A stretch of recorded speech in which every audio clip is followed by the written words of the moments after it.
Hello everyone. Welcome to part third of Prelims Rectification series by Study Smart IAS PCS. अगर आपने पिछले दो parts नहीं देखे हैं तो रट्टाफिकेशन की प्लेलिस्ट में जाके आप प्रीलिम्स रिलेटेड जितनी भी चीज़ें रटने वाली हैं ना उनको प्रिपेयर कर लो। लास्ट वीक में ये रटने वाली चीज़ें काम आती हैं पेपर में। कॉन्सेप्ट जितना पढ़ना था पढ़ लिया, अभी ये रटने वाली चीज़ें फटाफट करो। तो आज हम पॉलिटी की जितनी भी रटने वाली चीज़ें हैं वो यहाँ पे एक बार रिवाइज कर लेंगे। पूरी पॉलिटी में जो भी फैक्ट्स हैं इंपॉर्टेंट जो आपको याद होने चाहिए वो सब चीज़ें इस वीडियो में देखते हैं फटाफट। ठीक है, तो चलिए शुरू करते हैं आपका लेक्चर। सबसे पहले कैबिनेट आफ्टर इंडिपेंडेंस कौन क्या था वो याद कर लो एक बार। ठीक है, देखो जवाहरलाल नेहरू ने वल्लभ भाई पटेल को बोला कि घर के अंदर की चीज़ें आप संभालो, बाहर की मैं संभालता हूँ क्योंकि मैं प्राइम मिनिस्टर हूँ। तो जवाहरलाल ने क्या बोला कि घर के बाहर का मैं संभालूंगा एक्सटर्नल, आप होम संभालो। ठीक है, तो जवाहरलाल नेहरू ने बोला मैं external affairs, Commonwealth relations, scientific research वगैरह मैं देखूंगा और आप जो है थोड़ा घर के अंदर क्या इन्फॉर्मेशन चल रही है, क्या ब्रॉडकास्टिंग हो रही है, स्टेट्स का क्या हाल है, वो सब आप संभालो। तो जवाहरलाल नेहरू और वल्लभ भाई पटेल का ये एग्रीमेंट हो गया। तो ये तो समझ हो गया, याद हो गया, राइट। राजेंद्र प्रसाद को मिला फूड एंड एग्रीकल्चर, कैसे याद रखोगे। अब राजेंद्र प्रसाद है ना, तो अगर प्रसाद है तो प्रसाद फूड ही तो है ना एक तरह का, इनके नाम में ही प्रसाद है। प्रसाद में क्या मिला, फूड मिला। ठीक है, इस तरह से याद रखना। मौलाना अबुल कलाम आज़ाद, इनके नाम में ही कलम है। कलम अगर इनके नाम में है मतलब ये एजुकेशन से रिलेटेड थे। इस तरह से फटाफट याद रखा करो, पढ़ने का यही तरीका है। ठीक है, जॉन मैथाई, इनको बहुत ज़्यादा मैथ्स आती थी, तो रेलवे वगैरह में पटरी वगैरह बनाने के लिए बहुत कंस्ट्रक्शन में बहुत मैथ्स चाहिए होती है, तो मैथ थे इनको आती थी, इसलिए रेलवे और ट्रांसपोर्ट का डिपार्टमेंट इनको दे दिया गया। ठीक है, भूलना मत। ये देखो आर के षणमुगम चेट्टी। अब षणमुगम में याद रखना जैसे फाइनेंस से रिलेटेड थे, कैसे याद रखोगे। षणमुगम थोड़ा शगुन जैसा साउंड नहीं कर रहा है, शगुन, तो इनको शगुन में 151 रुपये दिए गए और बोला फाइनेंस संभालो, तो शगुन मिल गया इनको, फाइनेंस मिला। ठीक है, doctor B R Ambedkar law, ये तो सबको पता है, इसमें तो कुछ बताना नहीं है।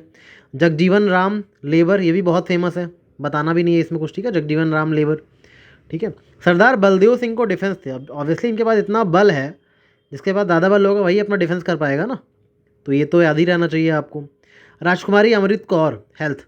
अब ऑब्वियसली हेल्थ अच्छी रहेगी, जिसके पास जिसने अमृत पी रखा हो उसकी तो हेल्थ अच्छी रहेगी ना, उसको क्या हो सकता है, राइट। तो इस तरह से ये याद रखना। C H Bhabha, commerce. C H, C यहीं पे है, सी से कॉमर्स। ठीक है, इस तरह से चीज़ों को याद रखना। रफ़ी अहमद की दवाई, कम्युनिकेशन। ठीक है, मोहम्मद रफ़ी इतना अच्छा गाना गाते थे तो उनको बोला कि आप संगीत के जरिए ही सबसे कम्युनिकेशन किया करिए, बात मत किया करिए, संगीत के जरिए आप कम्युनिकेशन सबसे बना के रखा करो अपना। डॉक्टर श्यामा प्रसाद मुखर्जी, श्यामा प्रसाद मुखर्जी। ठीक है, ये मुखर्जी वर्ड थोड़ा थोड़ा मैन्युफैक्चरिंग जैसा नहीं लग रहा, मैन्युफैक्चरिंग जैसा, तो मैन्युफैक्चरिंग कहाँ होती है, इंडस्ट्रीज़ में होती है। ठीक है, श्यामा प्रसाद मैन्युफैक्चरिंग इंडस्ट्रीज़। ठीक है, इस तरह से याद रखना, थोड़ा सा सिली है, किसी को कोई ऑफेंस मत लेना, जस्ट याद करने के लिए बता रहा हूँ। ठीक है, V N Gadgil, works, mines, powers. अब अगर माइनिंग करनी होती है तो पहले गड्ढा करना पड़ेगा कहीं पे। गड्ढा कैसे करोगे, पहले ज़मीन को गीली करोगे, गीली करके तब गड्ढा करोगे ना, तो गड्ढा गिल, गड्ढा गीला करके माइनिंग कर दी। ठीक है, तो इस तरह से ही चीज़ें याद होंगी, इसलिए बता रहा हूँ। लास्ट टाइम है, दिमाग पे जोर मत डालो, चीज़ें एग्जाम तक भूलनी नहीं चाहिए, एक भी क्वेश्चन गलत करके नहीं आना। ठीक है, important dates of constituent assembly. Constituent assembly की कुछ इंपॉर्टेंट डेट्स देख लो, कुछ डेट्स और कुछ फैक्ट्स देख लेते हैं। ठीक है, कॉन्स्टिट्यूंट असेंबली के बारे में। अच्छा हाँ, एक चीज़ बताना भूल गया आप लोगों को कि ये जो पीडीएफ है ये हमने फिज़िक्स वाला की जो उड़ान मैगजीन आती है ना उससे ली है, उससे ये लिए हैं, उससे जो भी चीज़ें याद करने वाली थी वहाँ से लिए हैं, just in case it's very necessary to mention.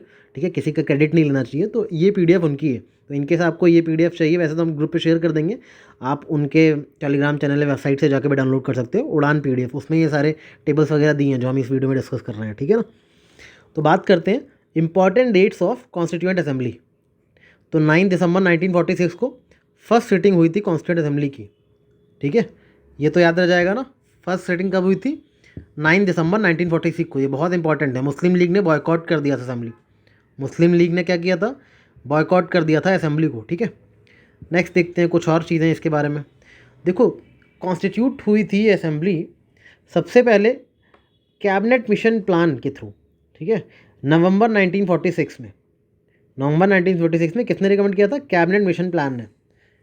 Strength कितनी थी स्टार्टिंग में, 389 इसकी स्ट्रेंथ थी, जिसमें 296 ब्रिटिशर्स थे, ब्रिटिश इंडिया के लोग थे और 93 प्रिंसली स्टेट्स के लोग थे। उस टाइम पे प्रिंसली स्टेट्स भी होते थे और ब्रिटिश प्रोविंसेस भी होते थे। तो ब्रिटिश इंडिया के 296 लोग थे और प्रिंसली स्टेट्स के 93 लोग थे। तो ये मत बोलना 389 थे टोटल, ठीक है। अब ब्रिटिश इंडिया के टोटल 292 मेंबर्स जो थे, ठीक है, 296 में से 292 मेंबर्स जो थे वो 11 गवर्नर प्रोविंसेस से थे, ठीक है। इस 296 में से 292 गवर्नर प्रोविंसेस के थे और 4 चीफ कमिश्नर प्रोविंसेस के थे। 4 मेंबर्स कहाँ से थे? चीफ कमिश्नर प्रोविंसेस से। तो ये याद रखना, ठीक है ना। इसमें कंपोजिशन क्या क्या था देखो, बहुत diverse section of Indian society थी। अगर कोई ये बोले कि कॉन्स्टिट्यूंट असेंबली जो है सिर्फ एक ही रिलीजन को रिप्रेजेंट करती है, ऐसा नहीं। Hindu, Muslim, Sikh, Parsi, Anglo Indians, Indian Christians, scheduled caste, scheduled tribes, इन सभी कम्युनिटी के लोग थे इसमें, ठीक है। ऐसा नहीं किसी एक के थे, राइट। अब अगर आ जाए एग्जाम में मान लो ये बुद्धिस्ट, जैनिस्ट, तो गलत काट देना। बुद्धिज़्म जैनिज़्म का कोई नहीं था इसमें, राइट। तो याद रखना ये बहुत स्ट्रिक्टली इतना याद रखना। अच्छा, एंग्लो इंडियन और इंडियन क्रिश्चियन में डिफरेंस क्या होता है पता है किसी को? नहीं। देखो, एंग्लो इंडियंस वो होते हैं जो इंडियंस हैं जिन्होंने यूरोप में किसी से शादी कर ली, तो हैं तो इंडियंस, या यूरोपियन ने इंडियन से शादी कर ली, तो इंटर मैरिजेस जिनके बीच में हो जाती है वो एंग्लो इंडियंस कहलाते हैं, ठीक है। और इंडियन क्रिश्चियंस कौन है? जो पहले किसी और धर्म को मानते थे मगर क्रिश्चियनिटी में कन्वर्ट हो गए। कुछ ऐसे इंडियंस जो क्रिश्चियनिटी में कन्वर्ट हो गए, ठीक है, उनको इंडियन क्रिश्चियंस बोलते हैं। तो ये बेसिक डिफरेंस पता रखा करो, कभी यूपीएससी इन सब में ही खेल जाए। आजकल यूपीएससी कोई भरोसा नहीं है क्या कर जाए। और हर इन सभी रिलीजन्स की वुमेन भी थी, ठीक है, ये भी याद रखना। सीट एलोकेशन की बात करते हैं तो seats are allocated in proportion to population of each province. हर प्रोविंस की जितनी पॉपुलेशन है उस हिसाब से उतनी सीट्स दी जाएंगी, ठीक है, उस प्रोविंस को। और प्रिंसली स्टेट्स में भी यही चीज़ होता था पॉपुलेशन के अकॉर्डिंग, ठीक है। अच्छा, ब्रिटिश प्रोविंस की जो सीट्स थी उनको डिवाइड किया गया था 3 प्रिंसिपल कम्युनिटीज़ के बीच में। 3 प्रिंसिपल कम्युनिटीज़ के बीच में उनकी सीट्स को डिवाइड किया गया था। कौन सी? Muslim, Sikhs and general. Muslim, Sikhs और जनरल के बीच में ब्रिटिश प्रोविंसेस की सीट्स को डिवाइड किया गया था। ये इंपॉर्टेंट है, इसको याद रखना। वोटिंग मेथड की बात करते हैं। देखो, जो प्रोविंसेस थे नॉर्मल ब्रिटिश प्रोविंसेस, उसमें तो proportional representation by single transferable vote ऐसे वोटिंग हो रही थी। लेकिन जो प्रिंसली स्टेट थे वहाँ पे जो चीफ होता था वही नॉमिनेट करके दे रहा था। जो हेड था प्रिंसली स्टेट का वो नॉमिनेट करके नाम दे रहा था, ठीक है। तो ये याद रखना, यानी कि जो मेंबर्स थे वो पार्टली इलेक्टेड थे और पार्टली नॉमिनेटेड थे। बताया ना, ब्रिटिश वाले में तो आपको प्रोपोर्शनल रिप्रेजेंटेशन से इलेक्शन हो रहा है, लेकिन प्रिंसली स्टेट से नॉमिनेशन हो रहा है बाय द हेड। मेंबर जो हैं वो इनडायरेक्टली इलेक्टेड हो रहे थे। प्रोविंशियल असेंबली मेंबर्स जो हैं उनको इनडायरेक्टली इलेक्ट कर रहे थे, ठीक है, मेंबर्स को provincial assembly members indirectly elect कर रहे थे। नोटेबल एब्सेंस थी किसकी? महात्मा गांधी की। महात्मा गांधी ने बिल्कुल भी पार्टिसिपेट नहीं है कॉन्स्टिट्यूंट असेंबली में। उनके मन में पता नहीं क्या चल रहा था। 93 seats allotted to princely states remained unfilled as they opted out. Princely states ने बिल्कुल ही खुद को पीछे खींच लिया और 93 सीट्स खाली रह गई। तो ये याद रखना। बाकी ये इंपॉर्टेंट की फैक्ट्स हैं कि टोटल 11 सेशन हुए थे। टोटल कितने सेशन थे? 11। और कितने दिन चला था ड्यूरेशन? कॉन्स्टिट्यूंट असेंबली की टोटल ड्यूरेशन क्या थी? 2 years 11 months and 18 days। Total expenditure कितना होता? 64 लाख, ठीक है। और एलिफेंट को अडॉप्ट किया गया था as the seal of constituent assembly, ठीक है। सील पे क्या बन सील किस चीज़ की लगाई थी कॉन्स्टिट्यूंट असेंबली पे? एलिफेंट जो है सील अडॉप्ट किया गया था ऑफ द कॉन्स्टिट्यूंट असेंबली, ठीक है। अच्छा, इंडिपेंडेंस एक्ट 1947 ने क्या क्या चेंज किए थे? बोला कि कॉन्स्टिट्यूंट असेंबली थी हमारी वो फुली सॉवरेन बॉडी थी। फुली सॉवरेन बॉडी और कोई भी डिसीजन ले सकती थी, कोई भी लॉ बना सकती थी। ये चीज़ किसने कहा? इंडिपेंडेंस एक्ट 1947 ने, कि हमारी जो कॉन्स्टिट्यूंट असेंबली है वो कम्प्लीटली सॉवरेन बॉडी है। ये स्टेटमेंट इंपॉर्टेंट है, ठीक है। और हमारी कॉन्स्टिट्यूंट असेंबली का डुअल फंक्शन है, एक तो लॉ बनाना फंक्शन है और दूसरा कॉन्स्टिट्यूशन बनाना फंक्शन है। जब हमारी असेंबली लॉ बनाएगी तो जीवी मावलांकर उसको प्रिसाइड करेंगे, और जब हमारी असेंबली कॉन्स्टिट्यूशन बनाएगी तब राजेंद्र प्रसाद उसको प्रिसाइड करेंगे, ठीक है। फर्स्ट पार्लियामेंट, ये constituent assembly first parliament of free India बनी, ठीक है, क्योंकि आज़ादी की बात तो यही थी ना। और मेंबरशिप इसकी जो है रिड्यूस हो गई थी 299 में, क्योंकि बाद में मुस्लिम लीग ने विदड्रॉ कर लिया था, ठीक है। तो ये चीज़ रखना, आज़ादी के इंडिपेंडेंस एक्ट के बाद 299 हो गई थी ये। बाकी इसमें कुछ की पर्सनल्स थे, इनके नाम याद रखो, ठीक है। कैसे याद रखोगे? देखो, ये इंटरेस्टिंग है। इसमें से सबसे पहला नाम है BN राव का। BN राव, ठीक है। राव क्या कर रहे थे? एडवाइज़र थे, कॉन्स्टिट्यूशनल एडवाइज़र। तो किसी के नाम में ही राव है यानी कि वो राय तो देगा ही, उनसे राय मांगी जाएगी तो राय देंगे, एडवाइस देंगे, ठीक है। HVR अयंगर, ये सेक्रेटरी थे कॉन्स्टिट्यूंट असेंबली के, अयंगर थे ना, तो इनको कहा जाता था कि आप अंदर, एंगर को अंदर से याद रखना, अंदर रहते थे। अंदर कौन रहता है? कॉन्स्टिट्यूंट असेंबली के अंदर सेक्रेटरी रहते होंगे, तो ये भी अंदर रहते थे इसलिए सेक्रेटरी थे। HVR अंदर नाम, इनको एंगर की जगह अंदर याद रखना, अंदर रहते थे कॉन्स्टिट्यूंट असेंबली के इसलिए सेक्रेटरी थे, ठीक है। Next is SN Mukherjee. SN Mukherjee chief draftsman of constitution, ये याद रखना जरूरी नहीं है वरना कंफ्यूज हो जाओगे BR अम्बेडकर से, इसको मत याद रखना, ठीक है। जितना याद हो सके वही याद रखो अभी लास्ट मोमेंट पे। प्रेम बिहारी राजदा, बहुत इंपॉर्टेंट नाम है, ये कैलीग्राफर थे कॉन्स्टिट्यूशन के, ठीक है। ये तो बहुत आपने सुना भी होगा, प्रेम बिहारी राजदा जो है कैलीग्राफर थे कॉन्स्टिट्यूशन के, ठीक है। यहाँ पे देखो नंदलाल बोस और BR सिन्हा, ये लोग क्या थे? इन्होंने कॉन्स्टिट्यूशन को डेकोरेट किया था। कैसे याद रखोगे? किस कलर से डेकोरेट किया था? लाल रंग से, ठीक है। और ये जो BR सिन्हा थे, इनका एक नाम था क्या? ब्योहर राम मनोहर, ब्योहर राम मनोहर सिन्हा, ठीक है। तो क्योंकि इनके नाम में ही मनोहर था, तो मनोहर तो डेकोरेट करेंगे ही ना, मनोहर है मतलब मन को हर लेने वाली डेकोरेशन, ठीक है। तो इस तरह से लाल और मनोहर, ये लोग जो है मनोहर लाल, ऐसे याद रखना, ठीक है। मनोहर लाल जो है डेकोरेट कर रहे थे कॉन्स्टिट्यूशन को। और इसी जैसे इंग्लिश में तो लिखा कैलीग्राफी इन्होंने की, प्रेम बिहारी राजदा ने, हिंदी में किसने लिखा कॉन्स्टिट्यूशन को? तो याद रखना वसंत कृष्णन और नंदलाल बोस, एक तो यही लाल थे और दूसरा वसंत कृष्णन, ठीक है। इस तरह से दोनों नाम याद रखना हिंदी कैलीग्राफी के, बहुत इंपॉर्टेंट फैक्ट्स हैं, कभी भी स्टेटमेंट में पूछा जा सकता है। अब पूछ रहे हो UPSC ऐसे क्वेश्चंस, ठीक है। अच्छा ये बहुत इंपॉर्टेंट है कि हमारे जो कॉन्स्टिट्यूंट असेंबली थी उसमें वुमेन का पार्टिसिपेशन कितना था। देखो इनिशियली 15 वुमेन थी, ठीक है, बाद में 2 बढ़ा दी गई, ठीक है। तो वुमेन सिग्नेट बाद फाइनली जो साइन हुआ कॉन्स्टिट्यूशन, जो साइन किया गया, तब कितनी वुमेन सेक्रेटरी ने साइन किया था? टोटल 11 वुमेन ने साइन किया था हमारे कॉन्स्टिट्यूशन में, ठीक है। उन वुमेन के नाम आपको याद होने चाहिए क्योंकि UPSC पूछ सकता है। UPSC वही चीज़ें पूछ रहा है आजकल जो आप छोड़ के जा रहे हो, तो इसको छोड़ना मत, ठीक है। याद कैसे रखोगे इतने सारे नाम? इसका एक तरीका है। देखो पहले तो जो डिफरेंट से नाम है और जो साउथ के या इंग्लिश या मुस्लिम नेम है उनको अलग कर लो। अम्मू, ठीक है, बेगम एंड एनी, इन तीनों को पहले अलग लिख लो, ठीक है। अम्मू, बेगम, एनी, 3 तो ये थी, ठीक है। और देखो यहाँ पे बाकी जो नाम है ये वाले कुछ दुर्गा जैसे नाम है, मतलब किसी जैसे हिंदू धर्म में जो देवियाँ होती हैं ना उनके जैसे नाम है, जैसे दुर्गा बाई, ठीक है, दुर्गा, और अमृत, अमृत राइट, दक्षायनी,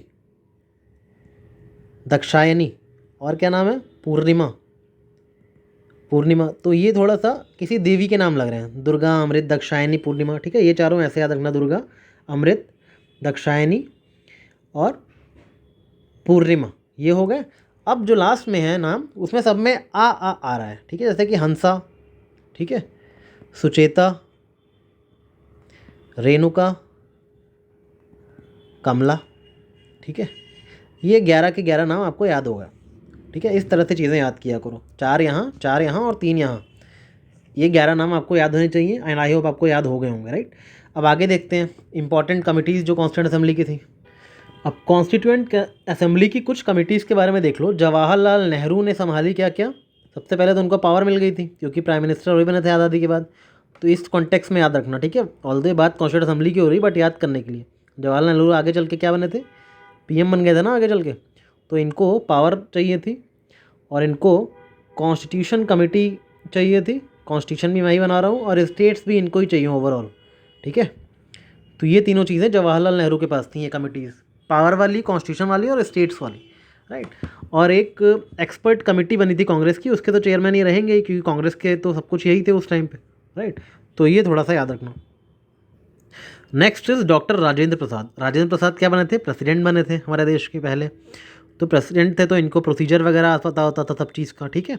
एक तरह से देश की जो स्टीयरिंग थी, बागडोर थी, वो इनके हाथ में थी, तो इस तरह से इनका नाम याद रखना प्रोसीजर में और स्टीयरिंग में, राइट। भूलोगे तो नहीं ना आप। सरदार पटेल, सरदार पटेल की बात करें तो इनके पास क्या क्या था? इनको प्रोविंसेस को कॉन्स्टिट्यूट करना था, जो प्रोविंसेस इधर उधर तितर बितर हुए थे उनको कॉन्स्टिट्यूट करना था, प्रोविंसेस को कॉन्स्टिट्यूट करने की जिम्मेदारी इनकी थी, ठीक है। और इनको एक एडवाइजरी कमेटी बनाई गई थी फंडामेंटल राइट्स और माइनॉरिटीज़ और ट्राइबल्स पे, उसका इनको बनाया गया था चेयरमैन उस कमेटी का, ठीक है। जो advisory committee fundamental rights, minorities और ट्राइबल की, उसका इनको बनाया गया था चेयरमैन, ठीक है। तो ये याद रखना, वल्लभ भाई पटेल को। अब ये जो है टोटल 5 सब कमिटीज़ थी। ये जो कमेटी थी ना, advisory committee of 5 fundamental rights minorities and tribal and excluded areas, इसके अंदर टोटल 5 कमिटीज़ थी, 5 सब कमिटीज़ थी। जिसमें सबसे पहली कमेटी थी फंडामेंटल राइट्स ऑन सब कमिटी, जिसके अध्यक्ष थे JB कृपलानी। कैसे याद रखोगे? देखो, जब फंडामेंटल राइट्स होंगे ना, जब फंडामेंटल राइट्स होंगे, ठीक है, जब फंडामेंटल राइट्स होंगे तभी माइनॉरिटीज़ की प्रोटेक्शन कर पाएगा हाई कोर्ट। फंडामेंटल राइट्स होंगे तभी माइनॉरिटीज़ की प्रोटेक्शन कर पाएगा हाई कोर्ट, ठीक है। इस तरह याद रखना, हाई कोर्ट यानी कि HC मुखर्जी, जब मतलब JB कृपलानी, ठीक है। North east frontier tribal areas Assam excluded, यानी कि ये नॉर्थ ईस्ट में फ्रंटियर ट्राइबल एरियाज़ की बात कर रहे हैं, और Assam excluded and partially excluded areas की एक कमेटी थी। तो क्योंकि इसमें आसाम आ रहा है, ठीक है, तो यहाँ पे याद रखना कि गोपीनाथ बरदोली थे इसके चेयरमैन। कैसे याद रखोगे? गोपीनाथ बरदोली जो थे वो फर्स्ट CM ऑफ आसाम थे, तो आसाम की कहीं बात होगी तो वहीं आएंगे ना, तो इस तरह से याद रखना इनको। बाकी अदर देन आसाम जो भी एक्सक्लूडेड और पार्शली एक्सक्लूडेड एरियाज थे वो AV ठक्कर के अंडर थी। AV ठक्कर, अब ये जो AV ठक्कर है ना, इनका नाम थोड़ा इंपॉर्टेंट है, UPSC इससे क्वेश्चन पूछा नहीं, कभी पूछ सकता है। ऐसे जो लेसर नोन हीरोज़ होते हैं ना, उनसे UPSC क्वेश्चन बहुत पूछता है। तो AV ठक्कर एक तो इस कमेटी के चेयरमैन थे, ये याद रखना। दूसरा ये भी याद रखना कि इनका पूरा नाम क्या था, अमृतलाल विट्ठल दास ठक्कर, ठीक है। ये जो सर्वेंट ऑफ इंडिया सोसाइटी थी गोखले की, वहाँ पे उनका नाम आपने सुना होगा, सर्वेंट्स ऑफ इंडियन सोसाइटी थी ना GK गोखले की, तो उसके तो ये मेंबर थे, ठीक है। और दूसरा ये जनरल सेक्रेटरी थे, किसके? जनरल सेक्रेटरी थे जो महात्मा गांधी ने बनाया था, हरिजन सेवक संघ, हरिजन सेवक संघ के जनरल सेक्रेटरी भी थे, ठीक है, AV ठक्कर। और AV ठक्कर जो थे वो, उनको गांधी जी ने कहा था फादर ऑफ हरिजन। तो just in case father of Harijan आ गया एग्जाम में और आपसे पूछ ऑप्शन में BR अम्बेडकर है, महात्मा गांधी दिए, तो मत लगाना अमृतलाल विट्ठल दास ठक्कर। तो ये फैक्ट थोड़ा सा जानना है इंपॉर्टेंट। और इसी बहाने आपको याद भी हो गया कि पार्शली एक्सक्लूडेड एरिया जो आसाम के अलावा वाले थे उनके चेयरमैन यही थे। बाकी north west frontier tribal area sub committee भी थी, इनका नाम नहीं जानना कौन था। तो इतनी चीज़ें आपको याद रखनी है, ठीक है। बाकी doctor BR Ambedkar drafting committee के चेयरमैन थे, ये तो आपको याद ही रहेगा। इसके अलावा 7 मेंबर्स और थे ड्राफ्टिंग कमेटी में। इनकी ट्रिक याद करने की बड़ी ईजी है। देखो इसमें कौन कौन है, इसमें पहले याद रखो गोपाल स्वामी, ठीक है, कृष्णा स्वामी, राइट, और माधव, राइट, और कृष्णा, ठीक है। ये 4 नाम याद हो गए। अब इनमें जिसकी डेथ हो गई उनका नाम BL मित्तर का नाम मत रखना, ठीक है, क्योंकि इनकी तो डेथ हो गई, रिज़ाइन कर दिया था इन्होंने। DP खैतान का भी मत याद रखना, क्योंकि इन लोगों ने तो रिज़ाइन कर दिया है, डेथ हो गई, ठीक है। जो ब्रैकेट के बाहर है उनका नाम याद रखो। कैसे याद रखोगे? सिंपल है, बस इसमें मुंशी और मोहम्मद याद रखना है, मुंशी और मोहम्मद याद रखना है, ठीक है। मुंशी और मोहम्मद याद रखना है, बाकी तो आप खुद ही अपने आप कर लोगे, ठीक है। मुंशी और मोहम्मद 2 ही रखना है आपको याद। अब बाकी कैसे याद रखो? बाकी सारे कृष्ण के नाम है, गोपाल कृष्णा, माधव कृष्णा, गोपाल कृष्णा, माधव कृष्णा, इस तरह से याद रखना, ठीक है। गोपाल कृष्णा, माधव कृष्णा, मुंशी मोहम्मद, गोपाल कृष्णा, माधव कृष्णा, नाम याद हो गए सारे, right.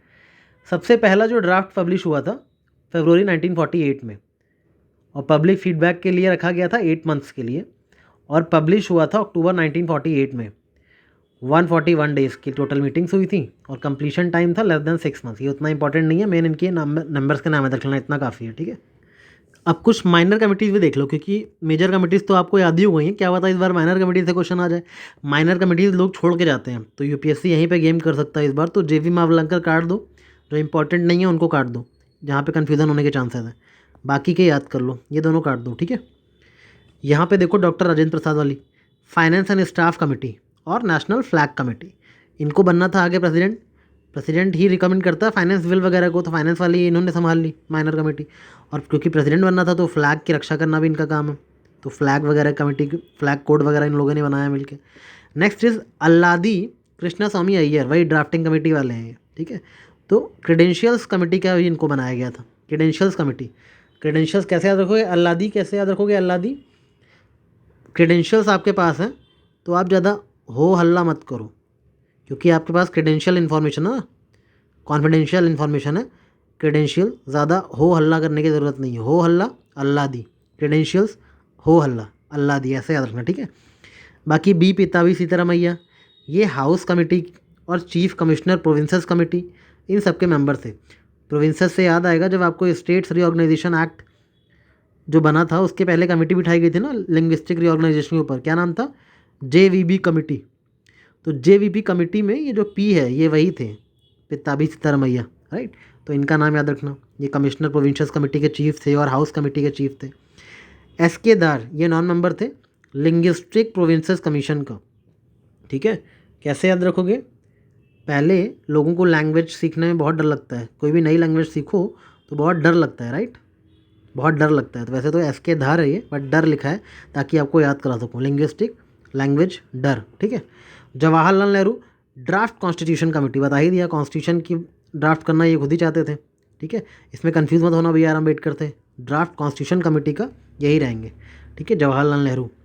Usha Nath Sen press gallery committee, Sen को कर दो पेन, पेन प्रेस, ठीक है, उषा पेन प्रेस, इसको पेन कर दो प्रेस, ठीक है, ऐसे याद रखना।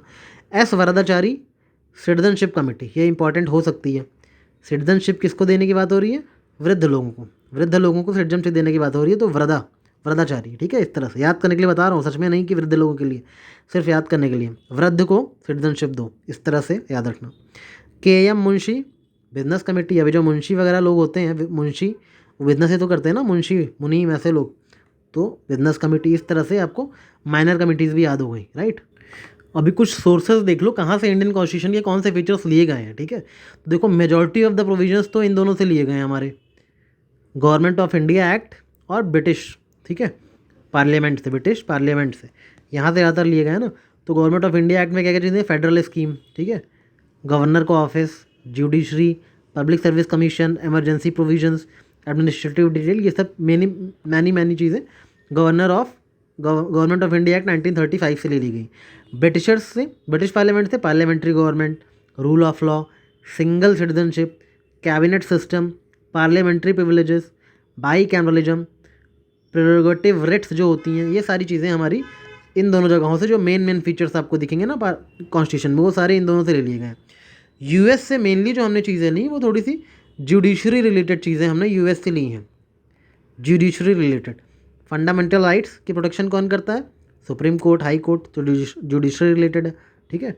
इंडिपेंडेंट जुडिशरी की बात हो रही है, ठीक है, जुडिशियल रिव्यू की बात कर लो, सुप्रीम कोर्ट और हाई कोर्ट के जजेस के रिमूवल की बात कर लो, ये सारी चीज़ें US से ली गई हैं, जुडिशरी से रिलेटेड चीज़ें, ठीक है। और भी एक दो चीज़ें, इम्पीचमेंट ऑफ प्रेसिडेंट, प्रेसिडेंट को हटाना हो, और पोस्ट ऑफ वाइस प्रेसिडेंट, ठीक है, ये सारी चीज़ें, वाइस प्रेसिडेंट की पोस्ट होनी चाहिए, तो वो चीज़ें हमारी US से ली गई हैं, राइट। कनाडा से जो चीज़ें ली गई हैं थोड़ी सी फेडरल इश्यूज़ को लेके, जो फेडरल इश्यूज़ को लेके चीज़ें ली गई हैं वो कनाडा से ली गई हैं, ठीक है। जैसे फेडरेशन तो होना चाहिए बट स्ट्रॉन्ग सेंटर होना चाहिए, ये बात कनाडा ने बोली। रेसिडरी पावर जो है सेंटर को दे दो, ये बात कनाडा ने बोली, ठीक है। स्टेट में गवर्नर होने चाहिए, ये बात कनाडा से आई गई है, ठीक है। सुप्रीम कोर्ट के पास एडवाइजरी जुरिस्डिक्शन है, एडवाइस दे सकता है सुप्रीम कोर्ट प्रेसिडेंट को, ठीक है, वो भी कनाडा से लिया गया है, प्रेसिडेंट सुप्रीम कोर्ट से एडवाइस मांगेगा, राइट। आयरिश से क्या लिया गया है, DPSP, याद रखना, DPSP कहाँ से लिया गया, आयरिश से। और इलेक्शन, जो मेथड ऑफ इलेक्शन का, प्रेसिडेंट का इलेक्शन कैसे होगा, राज्यसभा में मेंबर्स का नॉमिनेशन कैसे होगा, ये दोनों चीज़ें भी आयरिश कॉन्स्टिट्यूशन से ली गई हैं। मतलब DPSP, प्रेसिडेंट का इलेक्शन, और राज्यसभा के मेंबर्स का नॉमिनेशन, ये तीनों चीज़ें आयरिश कॉन्स्टिट्यूशन से ली गई हैं। ऑस्ट्रेलिया से आप देखोगे तो थोड़ी सी जितनी भी जॉइंट चीज़ें हैं ना, जॉइंट, 2 और मोर जॉइंट, ये सारी चीज़ें ऑस्ट्रेलिया से ली गई हैं। जैसे कि कनकरेंट लिस्ट हो गया, कनकरेंट लिस्ट क्या होता है, जिसमें सेंटर स्टेट दोनों कानून बना सके, joint sitting of both houses of parliament, तो ऐसी चीज़ें ऑस्ट्रेलिया से ली गई हैं। जर्मनी में क्योंकि हिटलर शाही थी तो वहाँ पे फंडामेंटल राइट्स को सस्पेंड करने की बात ऑब्वियसली वहीं से लाई जाएगी, कोई भी इमरजेंसी लगे तो फंडामेंटल राइट्स को सस्पेंड कर दो, ये चीज़ जर्मनी से लाई गई है। USSR से क्या लिया गया है, एक तो फंडामेंटल ड्यूटीज़ ली गई हैं, ठीक है, और दूसरा आइडियल्स ऑफ जस्टिस लिया गया है। जस्टिस वैसा जो हमारे प्रियम्बल में लिखा है, सोशियो इकोनॉमिक पॉलिटिकल, ठीक है। फ्रेंच कॉन्स्टिट्यूशन से क्या लिया गया है, Republic and ideals of liberty, equality, fraternity in the preamble, ठीक है, ये याद रखना। फ्रेंच से लिया गया Republic and ideals of liberty, equality, fraternity. South Africa से क्या लिया गया है, अमेंडमेंट का प्रोसीजर साउथ अफ्रीका से लिया गया है। और राज्यसभा के मेंबर का इलेक्शन कैसे होगा, ये साउथ अफ्रीका से लिया गया। याद रखना, राज्यसभा के मेंबर्स का नॉमिनेशन जो है वो आयरिश से लिया गया है, लेकिन राज्यसभा मेंबर के इलेक्शन का कॉन्सेप्ट जो है वो साउथ अफ्रीका से लिया गया है, ठीक है। जापान से क्या लिया गया है, प्रोसीजर इस्टेब्लिश्ड बाय लॉ। याद रखना कि जो रूल ऑफ लॉ है ये ब्रिटेन पार्लियामेंट से लिया गया है, रूल ऑफ लॉ, लेकिन वहीं प्रोसीजर इस्टेब्लिश्ड बाय लॉ ये जापानीज़ कॉन्स्टिट्यूशन से लिया गया है। तो इतनी चीज़ें आपको रटी होनी चाहिए, एक बार मैंने फटाफट रिवीजन करवा दिया आप। अब ये बहुत इंपॉर्टेंट पार्ट है, पार्ट्स ऑफ कॉन्स्टिट्यूशन। अक्सर आप लोग पार्ट्स भूल जाते हो, कॉन्स्टिट्यूशन के पार्ट्स को याद रखना बहुत ज़रूरी है, ठीक है। यूपीएससी ने पिछली बार भी क्वेश्चन पूछा था ना, पार्ट 20 पूछ लेगा कभी, ठीक है, ऐसे करके कुछ भी पूछ सकता है। तो हमेशा पार्ट याद रखो कॉन्स्टिट्यूशन के। इसकी एक ट्रिक है याद रखने की, कैसे याद रखोगे, देखो पार्ट 1 2 3 लाइन से है, तो इसकी एक ट्रिक है याद करने की। सबसे पहले आपको एक देश बनाना है, तो पहले उस देश की टेरिटरी डिसाइड करोगे। सबसे पहले क्या करोगे, एक टेरिटरी डिसाइड करोगे ना देश की, देश में एक टेरिटरी होनी चाहिए, ठीक है। अब टेरिटरी हो जाएगी तो उस टेरिटरी में कुछ लोग रहेंगे, कुछ लोग इस टेरिटरी में कौन रहेगा, सिटीजन्स रहेंगे इस टेरिटरी में। सिटीजन्स का ही तो सिटीजन्स के लिए बनाई गई है ना, सिटीजन्स रहेंगे। उन सिटीजन्स को कुछ राइट दिए जाएंगे, कुछ फंडामेंटल राइट्स दिए जाएंगे, बिना राइट्स के कैसे रह पाएंगे सिटीजन्स, ठीक है। और सिटीजन्स के कुछ राइट हैं तो सरकारों की कुछ ड्यूटी भी है, गवर्नमेंट की कुछ ड्यूटी है। तो अगर गवर्नमेंट कह रही हमारी कुछ ड्यूटी है तो सिटीजन्स की भी कुछ ड्यूटी होगी, सिटीजन्स की भी ड्यूटी होगी। तो ये आपके पहले जो 4A तक है वो तैयार हो गया, ठीक है। पहले टेरिटरी होगी पार्ट 1 में, पार्ट 2 में उसमें सिटीजन रहेंगे, फिर फंडामेंटल राइट्स, फिर गवर्नमेंट की ड्यूटी यानी DPSP, फिर सिटीजन की ड्यूटी यानी फंडामेंटल ड्यूटीज़। अब ये तो एक बेसिक देश का ढांचा तैयार हो गया, किसकी क्या ड्यूटी है, कौन से राइट्स हैं और कौन रहेगा, और टेरिटरी, बेसिक ढांचा तैयार हो गया 4A तक, ठीक है। इसके बाद होगा कि अब भाई गवर्नमेंट वगैरह बनाई जाए थोड़ी सी, ठीक है। तो आएगा गवर्नमेंट, एक यूनियन लेवल पे गवर्नमेंट होगी, स्टेट लेवल पे गवर्नमेंट होगी, ठीक है। और ये हटा दो क्योंकि ये तो काट दिया गया ना। तो यूनियन लेवल पे होगी गवर्नमेंट, स्टेट लेवल पे होगी, और यूनियन टेरिटरीज में गवर्नमेंट होगी, पंचायत और म्यूनिसिपैलिटी लेवल पे गवर्नमेंट होगी। और गवर्नमेंट होगी तो लोग एम्पावर होकर अपनी सोसाइटी बना लेंगे, ठीक है, अपनी कोऑपरेटिव सोसाइटी भी बनाएंगे। तो ये जो पार्ट है इतने, ये गवर्नमेंट की बात करते हैं, इतने पार्ट 5 से लेके पार्ट 9B तक बात हो रही है गवर्नमेंट की, ठीक है। यहाँ पे भी है कि शेड्यूल्ड एंड ट्राइबल एरियाज में क्या गवर्नमेंट होगी, तो पार्ट 10 तक, पार्ट 5 से 10 तक पूरी गवर्नमेंट की बात हो रही है। शेड्यूल्ड एंड ट्राइबल एरियाज में कैसे गवर्नमेंट होगी, मतलब यूनियन से लेके एकदम छोटे लेवल तक कैसे कैसे गवर्नमेंट कहाँ कहाँ होगी उसका जिक्र किया गया है पार्ट 5 से 10 में, ठीक है। Union territories, panchayat, municipalities, cooperative, scheduled tribe and areas, ठीक है। ये चीज़ें यहाँ से याद रख लेना। अब जब गवर्नमेंट बन गई हर जगह, तो इनमें रिलेशन कैसा रहेगा आपस में, गवर्नमेंट्स जो बन गई हैं यूनियन और स्टेट के बीच में रिलेशन कैसा रहेगा आपस में, उसके बाद इसकी बात होगी, ठीक है। इन लोगों में जितन आपस में फाइनेंस वगैरह की डीलिंग कैसे होगी, ठीक है।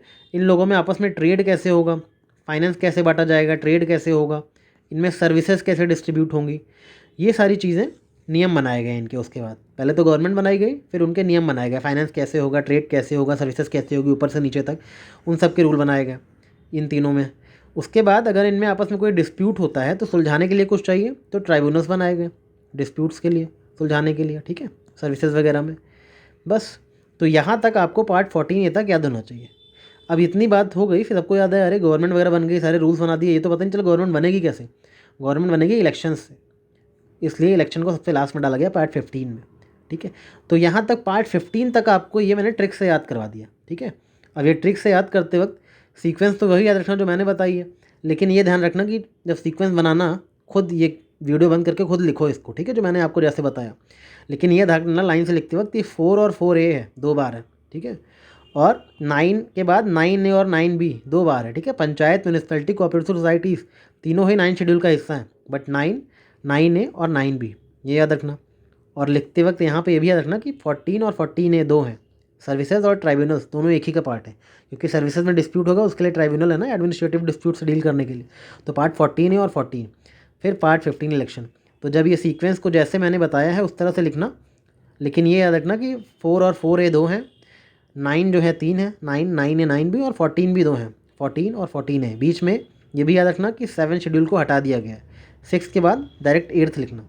इतना ध्यान रख के जो दिमाग लगा के मैंने सीक्वेंस बताई है वो याद कर लेना। तो 15 तक अगर आपका तैयार हो गया ना, तो उसके आगे तो ईजी है याद करना। उसके आगे बस 2-3 ही याद रखने, एक तो आपको 17 याद रखना है ऑफिशियल लैंग्वेज का, ठीक है।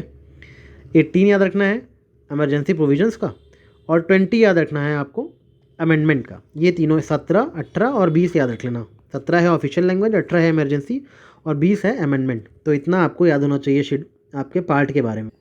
शेड्यूल्स की बात करते हैं तो शेड्यूल में तो सबको पता है एक ट्रिक होती है, tears of old PM. Tears मतलब टी से टेरिटरी हो गया, ठीक है, पहले टेरिटरी हो गया, टीयर्स ऑफ ओल्ड पीएम में पहला है टी, ठीक है। दूसरा है अलाउंसेस की बात हो रही है तो यहाँ पे आ जाएगा, सॉरी एलोमोलमेंट्स की, तो आ गया टीयर्स, ठीक है। फिर है अफर्मेशन की बात हो रही है तो ए आ जाएगा थर्ड शेड्यूल में, ठीक है। आर में क्या आएगा, राज्यसभा की सीट्स की बात हो रही है। फिर आएगा शेड्यूल्ड एरियाज़ की बात होगी, ठीक है, तो टीयर्स हो गए। उसके बाद आएगा ऑफ, यानी कि ये तो शेड्यूल्ड एरियाज़ की बात थी। उसके बाद आएगा scheduled areas other than fifth schedule. तो अदर दैन फिफ्थ शेड्यूल मतलब यानी कि Assam, Meghalaya, Tripura, Mizoram, other than fifth schedule, ठीक है। तो ऑफ में ओ यू होगा। एफ का मतलब फेडरेशन से रिलेटेड है, union list, state list, concurrent list, ठीक है, फेडरल स्ट्रक्चर से रिलेटेड है। तो टीयर्स ऑफ हो गया। अब आएगा ओल्ड पीएम। ओल्ड मतलब 8th में है ऑफिशियल लैंग्वेज, ठीक है, ऑफिशियल लैंग्वेज की बात हो रही है। 9th में है एल से लैंड रिफॉर्म्स, ठीक है, किससे रिलेटेड है ये लैंड रिफॉर्म्स रिलेटेड, राइट। उसके बाद ओल्ड पीएम। डी से है disqualification of parliament and state legislature members का डिसक्वालिफिकेशन कैसे हो गई, ये 10th शेड्यूल है, इसके लिए 52nd अमेंडमेंट भी किया गया था। 11th शेड्यूल की बात करें तो ओल्ड के बाद पीएम, यहाँ पंचायत है और यहाँ म्यूनिसिपैलिटीज है 12th में। इसमें ये साथ साथ आर्टिकल भी देखना कि पंचायत का जो आर्टिकल शुरू होता है वो 243G से होता है और म्यूनिसिपैलिटीज़ का 243W से, ठीक है। शेड्यूल के साथ ही आर्टिकल याद करना ज़्यादा सही रहता है। 10th शेड्यूल में जो एंटी डिफेक्शन वाला है 102 यूनियन के लिए और 191 स्टेट्स के लिए, ठीक है, ये याद रखना। 9th शेड्यूल की बात करें तो आर्टिकल 31B ऑफिशियल लैंग्वेज की बात कर रहे हैं तो आर्टिकल 341 और 351, ठीक है। 7th शेड्यूल की बात कर रहे हैं तो 243 जिसमें तीनों लिस्ट हैं, 246 जिसमें तीनों लिस्ट दी हुई है, राइट। 6th शेड्यूल की बात करें तो 244, 275। 5th शेड्यूल की बात करें तो 244, ठीक है, ये देख लेना एक बार। अच्छा, यहाँ पे एक चीज़ में बड़ी कन्फ्यूज़न होती है कि 2nd शेड्यूल में कौन कौन है और 3rd शेड्यूल में। देखो 2nd शेड्यूल में एमोलमेंट्स, अलावेंसेज और प्रिविलेजेस की बात हो रही। एमोलमेंट्स मतलब आपकी सैलरी और प्रॉफिट जैसा भी मिल रहा हो, यहाँ पे हर कोई है, बट याद रखना पीएम, काउंसिल ऑफ मिनिस्टर्स ये लोग नहीं है, इलेक्टेड मेंबर्स नहीं है कोई भी इसमें, ठीक है। सिर्फ प्रेसिडेंट हैं, गवर्नर है, स्पीकर, डिप्टी स्पीकर है, लोकसभा के चेयरमैन, डिप्टी चेयरमैन है, राज्यसभा के स्पीकर और डिप्टी स्पीकर है, ठीक है, और डिप्टी चेयरमैन लेजिस्लेटिव असेंबली के हैं, लेजिस्लेटिव काउंसिल के हैं, सुप्रीम कोर्ट, हाई कोर्ट के जज हैं और सीएजी हैं, ये सब हैं। बट पीएम और council of minister, cabinet minister ये लोग नहीं है 2nd शेड्यूल में। 3rd शेड्यूल में यही लोग हैं, यूनियन मिनिस्टर, स्टेट मिनिस्टर, ठीक है, पार्लियामेंट, स्टेट लेजिस्लेचर के मेंबर्स, कैंडिडेट्स भी हैं जो इलेक्शन में लड़ने वाले हैं और मेंबर्स भी हैं जो जीत गए इलेक्शन, ठीक है, याद रखना ये दोनों चीज़ें इंपॉर्टेंट है। साथ ही साथ ऊपर जो थे जजेस ऑफ सुप्रीम कोर्ट, जजेस ऑफ हाई कोर्ट और सीएजी, तो यहाँ भी हैं वो लोग, जजेस ऑफ सुप्रीम कोर्ट, जजेस ऑफ हाई कोर्ट और सीएजी। बस याद रखना दोनों में से कहीं भी चीफ इलेक्शन कमीशन, ठीक है, टीवीसी, ये लोग कहीं नहीं है, ठीक है, याद रखना। और 3rd शेड्यूल में प्रेसिडेंट, वाइस प्रेसिडेंट ये लोग नहीं है, वो लोग ऊपर हैं, ठीक है। चेयरमैन ऑफ राज्यसभा देखा ना और प्रेसिडेंट देखा आपने, तो ये लोग ऊपर हैं। यहाँ पे सिर्फ इलेक्टेड और नॉन इलेक्टेड लोगों की बात हो रही है। तो 2nd और 3rd शेड्यूल में डिफरेंस देख लेना, ये बहुत इंपॉर्टेंट है, यहीं पे गलतियाँ करते हो आप लोग। यहाँ पे ऑर्डर ऑफ प्रेसिडेंस देख लेते हैं, बिकॉज इससे भी क्वेश्चन आने लग गया है ना, ऑर्डर ऑफ प्रेसिडेंस से भी क्वेश्चन आने लग गया। ऑब्वियसली सबसे पहले तो प्रेसिडेंट होगा, सबसे पहले कौन होगा, प्रेसिडेंट। उसके बाद होंगे वाइस प्रेसिडेंट, ये कॉन्स्टिट्यूशनल पोजीशन है अथॉरिटीज़ की, ठीक है। सबसे ऊपर प्रेसिडेंट, फिर वाइस प्रेसिडेंट, फिर प्राइम मिनिस्टर, ठीक है। अब यहाँ पे प्राइम मिनिस्टर के बाद डिप्टी प्राइम मिनिस्टर नहीं आएगा, वो नीचे है, प्राइम मिनिस्टर ही रहेंगे सिर्फ, ठीक है, क्योंकि डिप्टी प्राइम मिनिस्टर कोई कॉन्स्टिट्यूशनल पोस्ट तो है नहीं। तो president, vice president, prime minister, ठीक है, ऐसे याद करना। उसके बाद आएंगे आपके governors of state, governors of state. Prime minister के बाद रखना चीफ मिनिस्टर नहीं आएंगे, क्योंकि स्टेट की बात अभी नहीं होगी, नीचे होगी, ठीक है, स्टेट की बात बहुत नीचे होगी। अभी यूनियन लेवल की बात चल रही है, क्योंकि सेंटर ही अपॉइंट करता है गवर्नर को, तो गवर्नर रहेंगे यहाँ पे, कॉन्स्टिट्यूशनल पोस्ट पे हैं क्योंकि, ठीक है। तो प्राइम मिनिस्टर के बाद याद रखना गवर्नर होंगे, चीफ मिनिस्टर नहीं होंगे, कंफ्यूज करने को देते हो तो ध्यान रखना। गवर्नर के बाद जो फॉर्मर प्रेसिडेंट थे, जो पहले प्रेसिडेंट रह चुके हैं, वो रहेंगे गवर्नर के बाद, ठीक है। और फॉर्मर प्रेसिडेंट जब खत्म होंगे तब जाके नंबर आएगा डिप्टी प्राइम मिनिस्टर का, ठीक है, 5A में। तो 1 2 3 4 5 तो हर हालत में याद रहना चाहिए कि president, vice president, prime minister, governor, फिर फॉर्मर प्रेसिडेंट, ये पांचों याद रखना। उसके बाद नंबर आएगा डिप्टी प्राइम मिनिस्टर का, ठीक है। और याद रखना कि जो चीफ जस्टिस ऑफ इंडिया को आप लोग, वैसे तो बहुत बड़ी पावर है बट ये ऑर्डर ऑफ प्रेसिडेंट में 6th नंबर पे आते हैं, और इनकी और स्पीकर ऑफ लोकसभा की एकदम एक बराबर प्रेसिडेंस है। चीफ जस्टिस ऑफ इंडिया और स्पीकर ऑफ लोकसभा दोनों एक बराबर है, ठीक है। ये बहुत इंपॉर्टेंट पॉइंट है, याद रखना। चीफ जस्टिस ऑफ इंडिया किसके बराबर है? स्पीकर ऑफ लोकसभा के बराबर। उसके बाद 7वें नंबर पे आएगा ये नेता नगरी, कैबिनेट मिनिस्टर्स हो गए, स्टेट्स के चीफ मिनिस्टर हो गए, ठीक है। याद रखना यूनियन के जो कैबिनेट मिनिस्टर्स हैं और स्टेट के जो चीफ मिनिस्टर हैं वो दोनों एक बराबर हैं। यहाँ प्राइम मिनिस्टर के नीचे नहीं आएंगे ये लोग, वो 7वें नंबर पे आएंगे चीफ जस्टिस के बाद, स्पीकर ऑफ लोकसभा के बाद, ठीक है।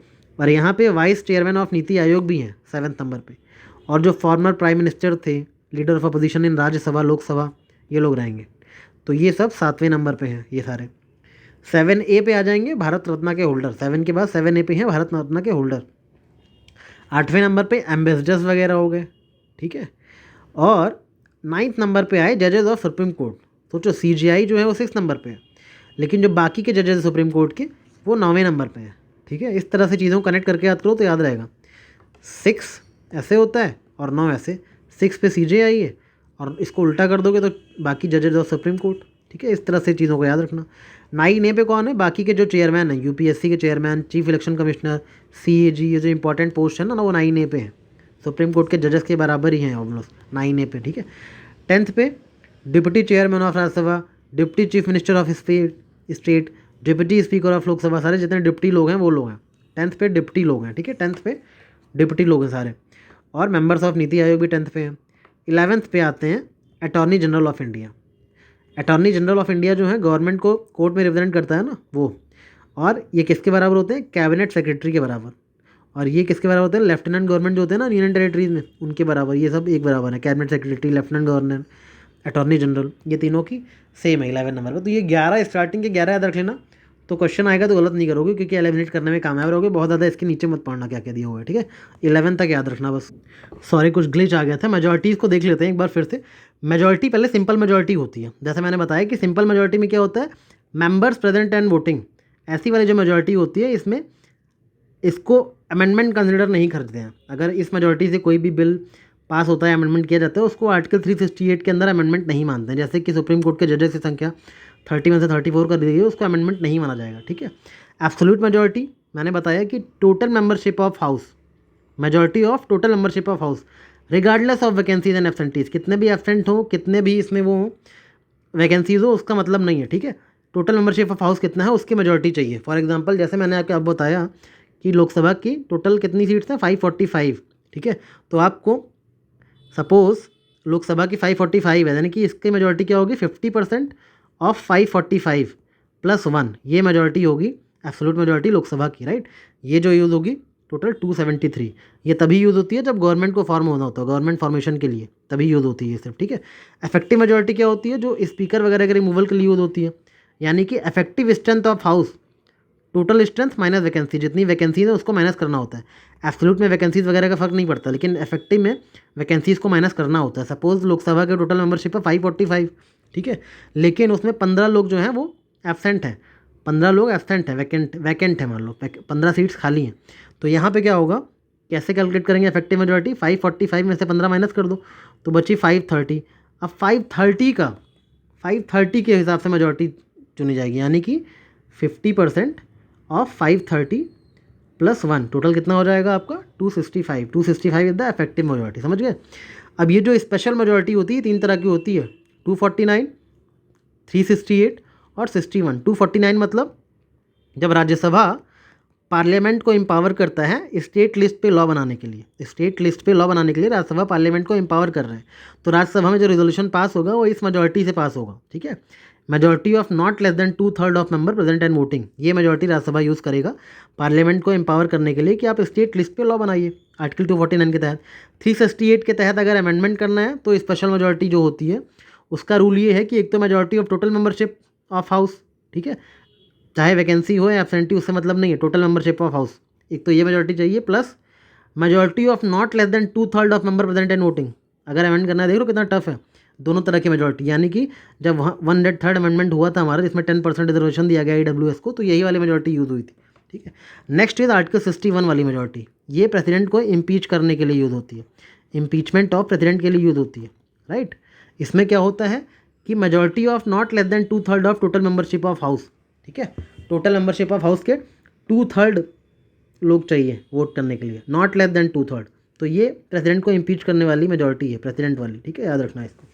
लास्टली एक स्पेशल मेजॉरिटी होती है parliament and consent of states की, वही जब कुछ फेडरल स्ट्रक्चर के बिल होते हैं पास करने होते हैं तो पहले तो उसको स्पेशल मेजॉरिटी से पास करवा दिया, बाद में 50% ऑफ स्टेट लेजिस्लेचर्स को इसमें रेटिफाई भी करना पड़ता है अगर बिल में कोई फेडरल प्रोविजन है तो।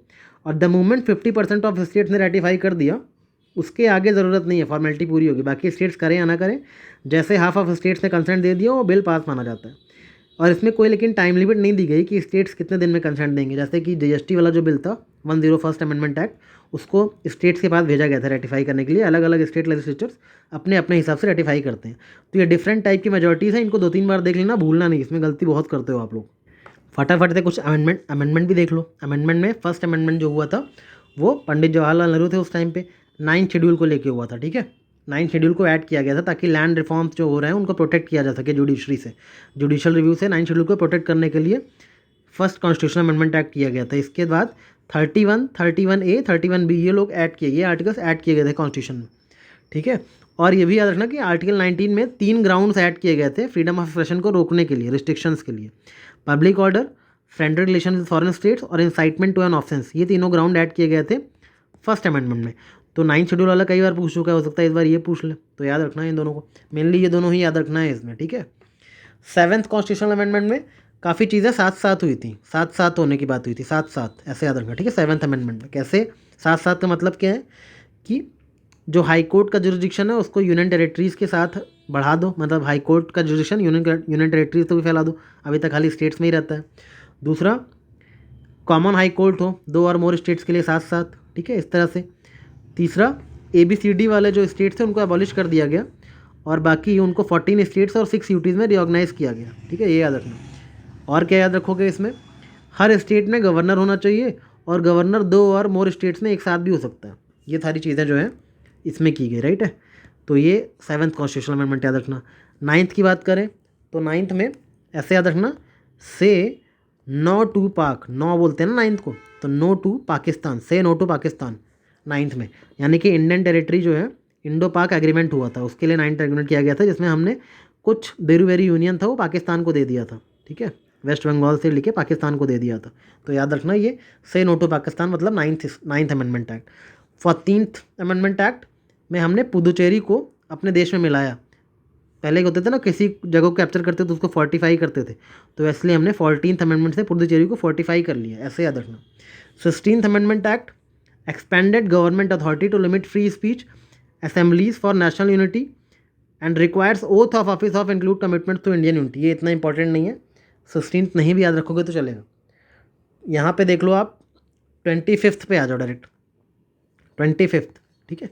24th तो बहुत इंपॉर्टेंट है ही है कि पार्लियामेंट को पावर दे दी गई कि किसी भी पार्टी कॉन्स्टिट्यूशन को अमेंड कर सकते हैं चाहे फंडामेंटल राइट्स ही क्यों ना हो, ठीक है, ये पावर 24th के अमेंडमेंट के अंदर दी गई थी। और ये भी बोला गया प्रेसिडेंट को कि आपके लिए कंपलसरी है कॉन्स्टिट्यूशन के अमेंडमेंट बिल को असेंट देना, आपके लिए कंपलसरी है। 24वें अमेंडमेंट में ये बात बोली गई। 25th में क्या बोला गया, 25th में बात हुई 25 एकड़ ज़मीन की, 25 एकड़ ज़मीन की, ऐसे याद रखना, 25 एकड़ ज़मीन की बात हुई, मतलब राइट टू प्रॉपर्टी की बात हुई, ठीक है। जो भी लॉज अंडर आर्टिकल 39B और C हैं उनको कभी भी चैलेंज नहीं किया जा सकता ऑन ग्राउंड ऑफ आर्टिकल 14, 19 और 31, ये 25th अमेंडमेंट की बात है।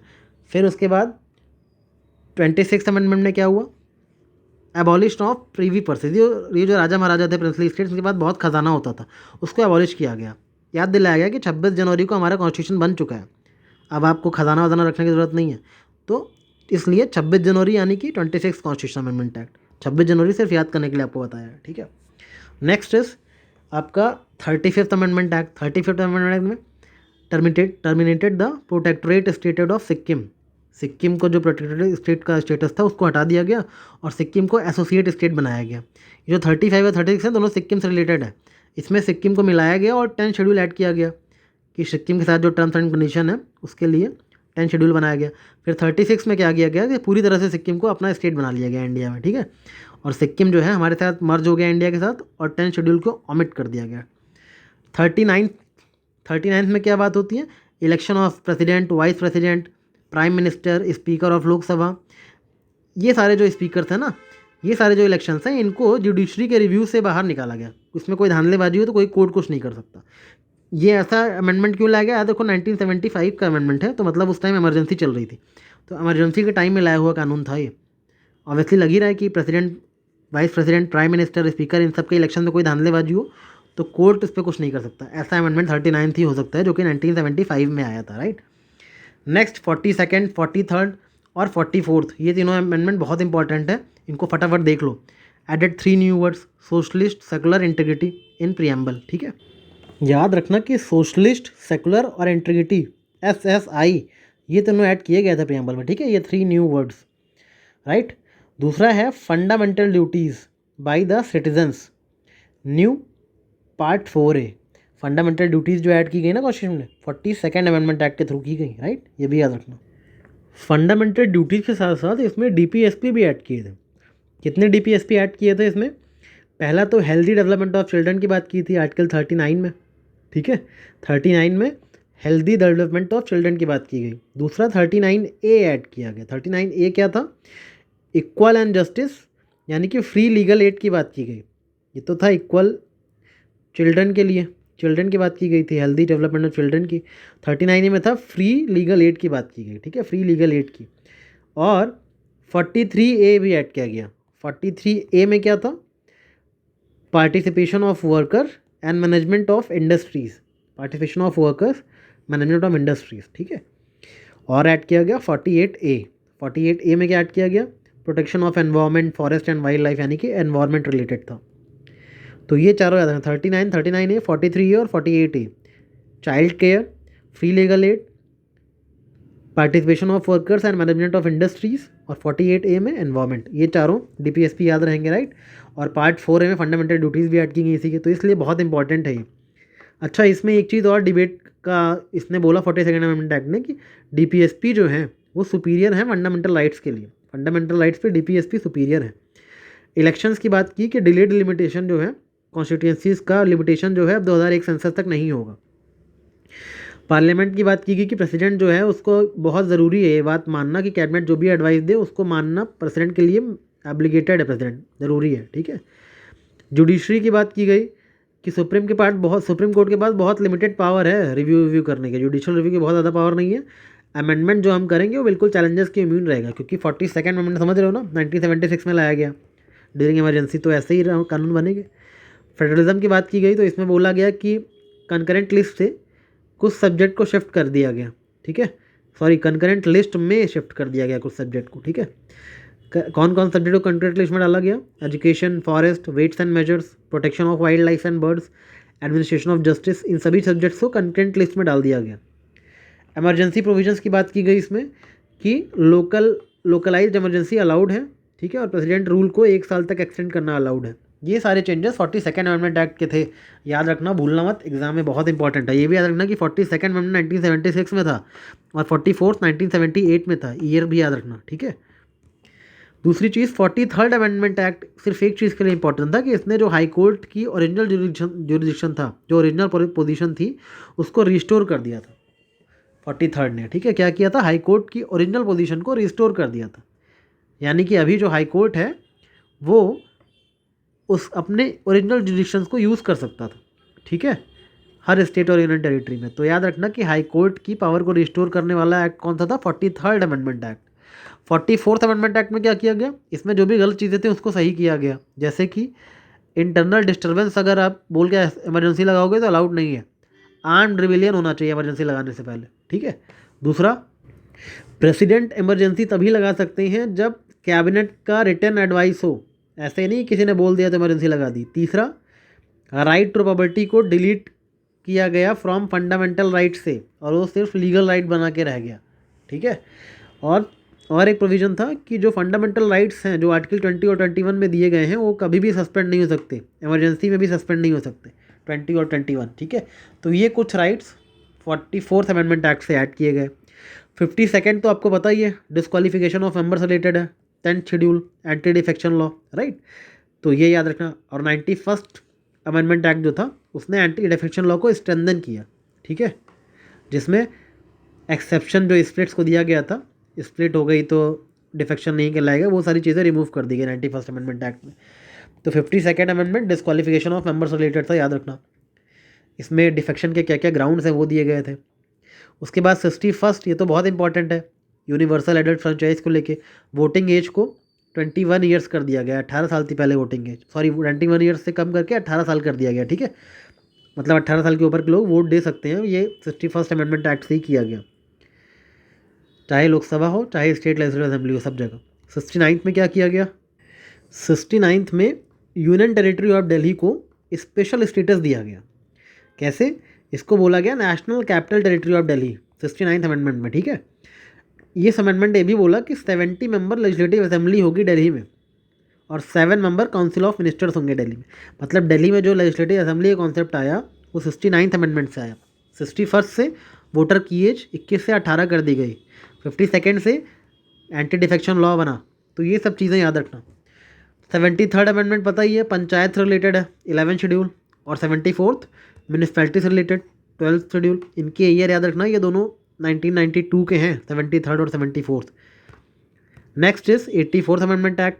इसने क्या किया, जो readjustment of seats of Lok Sabha पे बैन लगा हुआ था उसको एक्सटेंड कर दिया। 25 सालों के लिए, यानी 2026 तक आप कोई भी लोकसभा की सीट्स में रीएडजस्टमेंट नहीं कर सकते। ये चीज़ें 84th अमेंडमेंट एक्ट से ही हुई है। 86 में क्या किया गया, फंडामेंटल राइट में 21A आर्टिकल ऐड किया गया। मतलब जो एजुकेशन है, एलिमेंट्री एजुकेशन, बच्चों की पढ़ाई, वो फंडामेंटल राइट है अंडर आर्टिकल 21A, राइट। इसमें आर्टिकल 45 में एक सब्जेक्ट मैटर को चेंज किया गया डीपीएसपी में, और एक नया फंडामेंटल राइट ऐड किया गया, फंडामेंटल ड्यूटी ऐड की गई 51A, ठीक है। एक नई फंडामेंटल ड्यूटी, ये भी एजुकेशन से रिलेटेड थी अभी, तो 51A भी ऐड किया गया इसमें, ये याद रखना। 89th अमेंडमेंट एक्ट, इसने क्या किया, इसने बाइफरकेट किया। पहले क्या था कि NC/SC और NC/ST सब एक ही था, इसको 2 सेपरेट बॉडी बना दी गई, नेशनल कमीशन शेड्यूल कास्ट का अलग और शेड्यूल ट्राइब का अलग। तो 338 और 338A कर दिया गया, 89th अमेंडमेंट से किया गया। ये भी इंपॉर्टेंट है, याद रख। 97th अमेंडमेंट एक्ट बहुत इंपॉर्टेंट, क्योंकि इसने कॉन्स्टिट्यूशनल स्टेटस दिया कोऑपरेटिव सोसाइटीज़ को, जिसके तहत पार्ट 9 भी जोड़ा गया कॉन्स्टिट्यूशन में, बताया था ना कोऑपरेटिव सोसाइटीज़ वाला। और इसमें इसको cooperative right to form cooperative societies fundamental rights हैं आर्टिकल 19 में, ये चीज़ ऐड की गई। और दूसरी चीज़, इसने न्यू DPSP भी ऐड किया, प्रमोशन ऑफ कोऑपरेटिव सोसाइटीज़। तो ये सारी चीज़ें 97th अमेंडमेंट एक्ट, ये 2011 का है, इसका भी ईयर याद रखना। जिसके ईयर याद करने को बोल रहा हूँ उनके ईयर याद रखना, राइट। 99th में क्या हुआ, 99th में NGAC लाया गया था, तो इसको सुप्रीम कोर्ट ने नल एंड वॉइड कर दिया, तो अभी ये इंपॉर्टेंट नहीं है, रेलेवेंस नहीं है इसकी, ठीक है। 100th कॉन्स्टिट्यूशनल अमेंडमेंट एक्ट, ये एक लैंड बाउंड्री एग्रीमेंट था हमारा इंडिया और बांग्लादेश के बीच में, इससे रिलेटेड था। 101 goods and services tax related था। 1 जुलाई 2017 से ये लाया गया था 101st कॉन्स्टिट्यूशनल अमेंडमेंट एक्ट। 102 किस रिलेटेड है, national commission of backward classes से रिलेटेड है, NCBC से। इसमें आर्टिकल 338B ऐड किया कॉन्स्टिट्यूशन में। 103 में क्या किया गया, 103 अमेंडमेंट एक्ट में क्या किया गया, 10% रिजर्वेशन दिया गया इकोनॉमिकली वीकर सेक्शन को। यानी कि इसमें क्या किया गया कि 2 आर्टिकल्स ऐड किए कॉन्स्टिट्यूशन में, आर्टिकल 15 क्लॉज 6 और 16 क्लॉज 6, जिसके तहत इकोनॉमिकली वीकर सेक्शंस को 10% रिजर्वेशन दिया जाएगा, ठीक है, ये याद रखना। और ये अमेंडमेंट जो है अपहेल्ड किया गया सुप्रीम कोर्ट बेंच के द्वारा 3:2 मेजॉरिटी से। तो याद रखना कि 102 में क्या किया गया, NCBC को कॉन्स्टिट्यूशनल स्टेटस दिया गया था, 338B आर्टिकल ऐड किया गया। 103 में 2 आर्टिकल ऐड किए गए, 15(6) और 16(6), ठीक है। 104 इसने reservation of seats for schedule caste and schedule tribe in Lok Sabha को एक्सटेंड किया, ठीक है।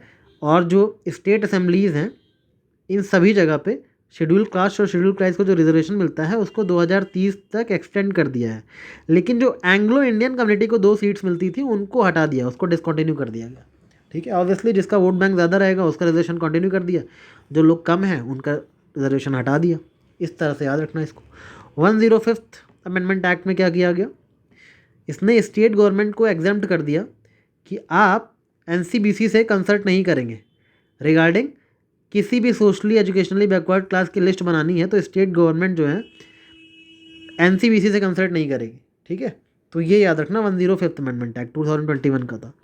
106 में क्या किया गया, इसने अभी जो रिसेंटली हुआ है 2023 वाला, इसने क्या किया गया, all seats for women in Lok Sabha, उसकी 1/3 सीट्स को रिजर्व कर दिया वुमेन के लिए।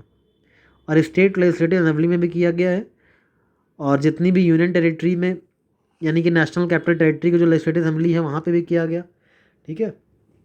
तो 1/3 सीट सब रिजर्व रहेंगी वुमेन के लिए, लोकसभा में, स्टेट लेजिस्लेटिव असेंबलीज में और दिल्ली वाली लेजिस्लेटिव असेंबली में, इन तीनों जगह रहेगा। तो ये 106 अमेंडमेंट था। तो ये वाले भी याद रखना, ये लेटेस्ट हैं तो यहाँ से यहाँ तक क्वेश्चन पूछा जा सकता है, इनके ईयर भी याद रखना, ठीक है। ये देख लिया हमने। नेक्स्ट हम देखते हैं बेसिक स्ट्रक्चर डॉक्ट्रिन से रिलेटेड कुछ केसेस। कौन से में बेसिक स्ट्रक्चर डॉक्ट्रिन आई, कैसे आई? सबसे पहले शंकरी प्रसाद केस हुआ, तो उसमें फर्स्ट अमेंडमेंट एक्ट को चैलेंज किया गया, जिसमें बोला गया कि राइट टू प्रॉपर्टी जो है उसको कर्टल कर दिया था ना फर्स्ट अमेंडमेंट एक्ट को। फर्स्ट अमेंडमेंट ने क्या किया था कि राइट टू प्रॉपर्टी को कर्टल कर दिया था, इसको चैलेंज किया गया। तो सुप्रीम कोर्ट ने बोला था कि parliament can amend fundamental right, ठीक है। Amendments abridging fundamental right can not be void, ठीक है। मतलब अमेंडमेंट करके फंडामेंटल राइट चाहें तो चेंज किए जा सकते हैं, ये बात बोली शंकर प्रसाद ने। उसके बाद गोलकनाथ केस आया, उसमें क्या किया गया, साफ साफ बोला कि अगर किसी भी अमेंडमेंट ने any amendment वॉलेटिंग fundamental right would be void under article 13, मतलब जुडिशियल रिव्यू करके जुडिशरी उस अमेंडमेंट को नल एंड वॉइड घोषित कर देगी जो भी फंडामेंटल राइट्स को वॉलेट करने की कोशिश करेगा। तो शंकरी प्रसाद से बिल्कुल उल्टा जजमेंट था गोलकनाथ केस का। अभी तक याद रखना बेसिक स्ट्रक्चर की बात कहीं नहीं हुई, बस डायरेक्टली शंकरी प्रसाद ने बोला कि अमेंड कर सकते हो फंडामेंटल राइट, एब्रिज कर सकते हो फंडामेंटल राइट, लेकिन गोलकनाथ ने बोला कि नहीं, अगर वॉलेट किया फंडामेंटल राइट को तो हम आपके लॉ को, अमेंडमेंट एक्ट को नल एंड वॉइड कर देंगे। तो याद रखना शंकरी प्रसाद का ईयर है 1951 और गोलकनाथ का केस है 1967 का, ठीक है। अब पार्लियामेंट को बहुत गुस्सा आया गोलकनाथ जजमेंट के बाद, तो पार्लियामेंट ने 24th अमेंडमेंट एक्ट पास किया और बोला गया कि parliament can under article 368 can amend any fundamental right, can take away any fundamental right, और उसमें जुडिशरी कुछ नहीं कर सकती, ठीक है। ये सारे लॉज आर्टिकल 13 के अंदर नहीं आएंगे। तो ये देखो कितना बड़ा मनमानी पार्लियामेंट ने की थी उस टाइम पे 1971 में। 24th अमेंडमेंट एक्ट इसलिए बहुत क्रूअल एक्ट माना जाता है कि जुडिशरी के फैसले को पलट दिया था साफ कि parliament can take away any fundamental right. इनकी हिम्मत देख लो ज़रा। उसके बाद आया केशवानंद भारती के 1973 का, जिसने बोला ठीक है हम आपके अमेंडमेंट को जायज़ मानते हैं, लेकिन एक बात बहुत सटल तरीके से इसने बोल दी इस जजमेंट ने कि बेसिक स्ट्रक्चर डॉक्ट्रिन जो है बता दी, ठीक है, कि parliament can not alter basic structure of constitution. Parliament कभी भी कॉन्स्टिट्यूशन के बेसिक स्ट्रक्चर को अल्टर नहीं कर सकता, लेकिन parliament can not take away any fundamental right. है बात इसकी बिल्कुल उल्टी, लेकिन कहा कि हम आपको अमेंडमेंट को गलत नहीं कह रहे हैं, हम बस ये कह रहे हैं बेसिक स्ट्रक्चर डॉक्ट्रिन ला रहे हैं, और पार्लियामेंट क्योंकि बेसिक स्ट्रक्चर डॉक्ट्रिन के अंदर है इसलिए पार्लियामेंट फंडामेंटल राइट ये नहीं कर सकता। फंडामेंटल राइट बेसिक स्ट्रक्चर के अंदर है, ठीक है। तो इस तरह से केशवानंद भारती केस ने चालाकी से फंडामेंटल राइट को प्रोटेक्ट कर लिया by evolving the basic structure doctrine. तो ये याद रखना बेसिक स्ट्रक्चर डॉक्ट्रिन का भाई केशवानंद भारती केस में 1973। 24th अमेंडमेंट एक्ट कब का था? 1971 का। गोलकनाथ केस कब का था? 1967 का। और शंकरी प्रसाद 1951 का। इस तरह से चीज़ों को याद रखो। 39th अमेंडमेंट एक्ट आया, जिसमें ये बोला गया कि पीएम का डिस्प्यूट हो इलेक्शन का, स्पीकर का डिस्प्यूट हो इलेक्शन का, उसमें कभी जुडिशरी कुछ ना करे, हम अपने हिसाब से देख लेंगे, ठीक है। पीएम के इलेक्शन में कुछ डिस्प्यूट हो गया, स्पीकर के इलेक्शन में डिस्प्यूट हो गया, तो जुडिशरी उसमें कुछ नहीं कर सकती। तो इंदिरा नेहरू गांधी केस था 1975 का, सुप्रीम कोर्ट ने बोला कि 39th अमेंडमेंट बिल्कुल इनवैलिड है और जुडिशियल रिव्यू बेसिक स्ट्रक्चर का फॉर्म, ठीक है। मतलब यहाँ तो देख लो back to back government versus court हो रहा है, government versus court, government versus court. फिर से आई गवर्नमेंट ने क्या किया, 368 हैज़ नो लिमिटेशन, हम जो चाहे अमेंड कर सकते हैं। कोर्ट मिनेर्वा मिल्स 1980 बोला कि बिल्कुल नहीं, जुडिशियल रिव्यू आपका बेसिक स्ट्रक्चर है, फॉलो करना पड़ेगा। फिर वमन राव केस में फिर से वैलिडेट कर दिया सुप्रीम कोर्ट ने कि डॉक्ट्रिन ऑफ बेसिक स्ट्रक्चर को मानना ही पड़ेगा, ये सभी कॉन्स्टिट्यूशनल अमेंडमेंट पे लागू होगी, ठीक है। जो कि डेट दी हुई है अप्रैल 24, 1973 से बाद आने वाले जितने भी कॉन्स्टिट्यूशनल अमेंडमेंट एक्ट होंगे उन पे ये लागू होगी बेसिक स्ट्रक्चर डॉक्ट्रिन, उसके पहले के नहीं, ठीक है। और फिर आया एल चंद्रा केस, इसमें फिर से यही बोला गया independence of judiciary is integral part of basic structure. IR कोलो केस ने बोला कि सुप्रीम कोर्ट ने बोला कि जुडिशियल रिव्यू के लिए कोई भी लॉ ओपन है, all laws open for judicial review, अगर वो बेसिक स्ट्रक्चर डॉक्ट्रिन को वॉयलेट करते हैं तो। केएस पुट्टुस्वामी में ये बोला गया कि राइट टू प्राइवेसी भी फंडामेंटल राइट है, ठीक है। अगर फंडामेंटल राइट किसी का छीनोगे तो मतलब बेसिक स्ट्रक्चर छेड़छाड़ कर रहे हो, इसलिए राइट टू प्राइवेसी को फंडामेंटल राइट दे दिया गया। तो ये कुछ इंपॉर्टेंट केसेस हैं, इनके ईयर्स और नाम याद रखना, सीक्वेंस याद रखना। कई बार सीक्वेंस पूछा जाता है कि शंकरी प्रसाद दे दिया, ठीक है, गोलकनाथ, मिनेरवा, कैसे अलाइन से अरेंज करोगे, तो इनकी सीक्वेंस देख लेना, राइट। मैंने इसलिए सारे केसेस बताए ताकि आपको ईयर वाइज सीक्वेंस याद है। IR कोल्हो रिसेंट है 2007 का है, JS पुट्टुसामी 2017 का है। इस तरह से मोटी मोटी डेट नहीं याद रखनी, बस सीक्वेंस याद रखना। प्रियम्बल देख लेते हैं। प्रियम्बल तो आपको याद ही होगा, we the people of India having solemnly resolved to constitute India into sovereign socialist secular democratic republic. कैसे याद रखोगे? 3SDR, ठीक है, sovereign socialist secular democratic republic to secure all its citizens justice socio economic political, यानी कि justice socio economic political, liberty of thought expression, belief, faith and worship. उसके बाद equality of status and opportunity, ठीक है, and to promote among them all fraternity assuring the dignity of individual and unity and integrity of the nation. In our Constituent Assembly, this 26th day of November 1949, do hereby adopt, enact and give to ourselves this constitution। याद रखना यहाँ enforce word नहीं है, adopt किया, enact किया। enforce कब किया? 26 जनवरी 1950 को, ठीक है, अडाप्ट इनैक्ट किया और अपने आप को दिया हमने ये constitution 26 day of November 1949। Important date है, याद रखना। अब प्रियम्बल का कुछ कॉन्टेक्स्ट समझ लो। इसमें अथॉरिटी जो कॉन्स्टिट्यूशन को कौन दे रहा है?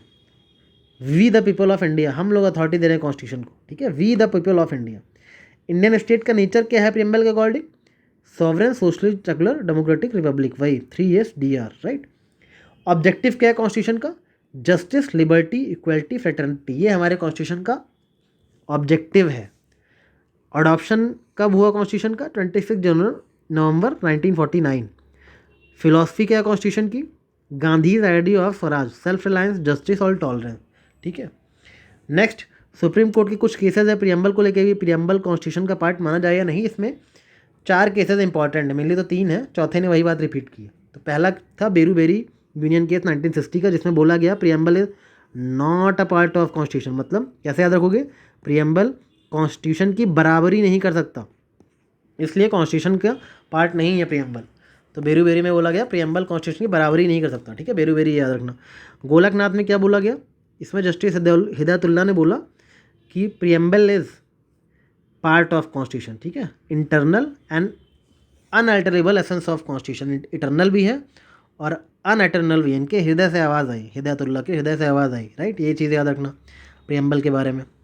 नेक्स्ट, केशवानंद भारती केस आया। इसने बहुत प्यार से बोला, ठीक है, आप प्रियम्बल को चाहें तो अमेंड कर सकते हैं, लेकिन आप डिस्ट्रॉय नहीं कर सकते बेसिक स्ट्रक्चर को। कोई भी ऐसा पार्ट अमेंड नहीं कर सकते कि बेसिक स्ट्रक्चर कॉन्स्टिट्यूशन का ख़राब हो। अब सभी चीज़ बेसिक स्ट्रक्चर का पार्ट है प्रियम्बल में, तो कैसे कोई अमेंड कर सकता है? देखो, गोलकनाथ में तो बोला गया था अल्टर ही नहीं कर सकते, लेकिन इसमें अलाउ कर दिया कि अल्टर अमेंड कर सकते हो, लेकिन बेसिक स्ट्रक्चर जैसा कुछ डिस्ट्रॉय मत करना।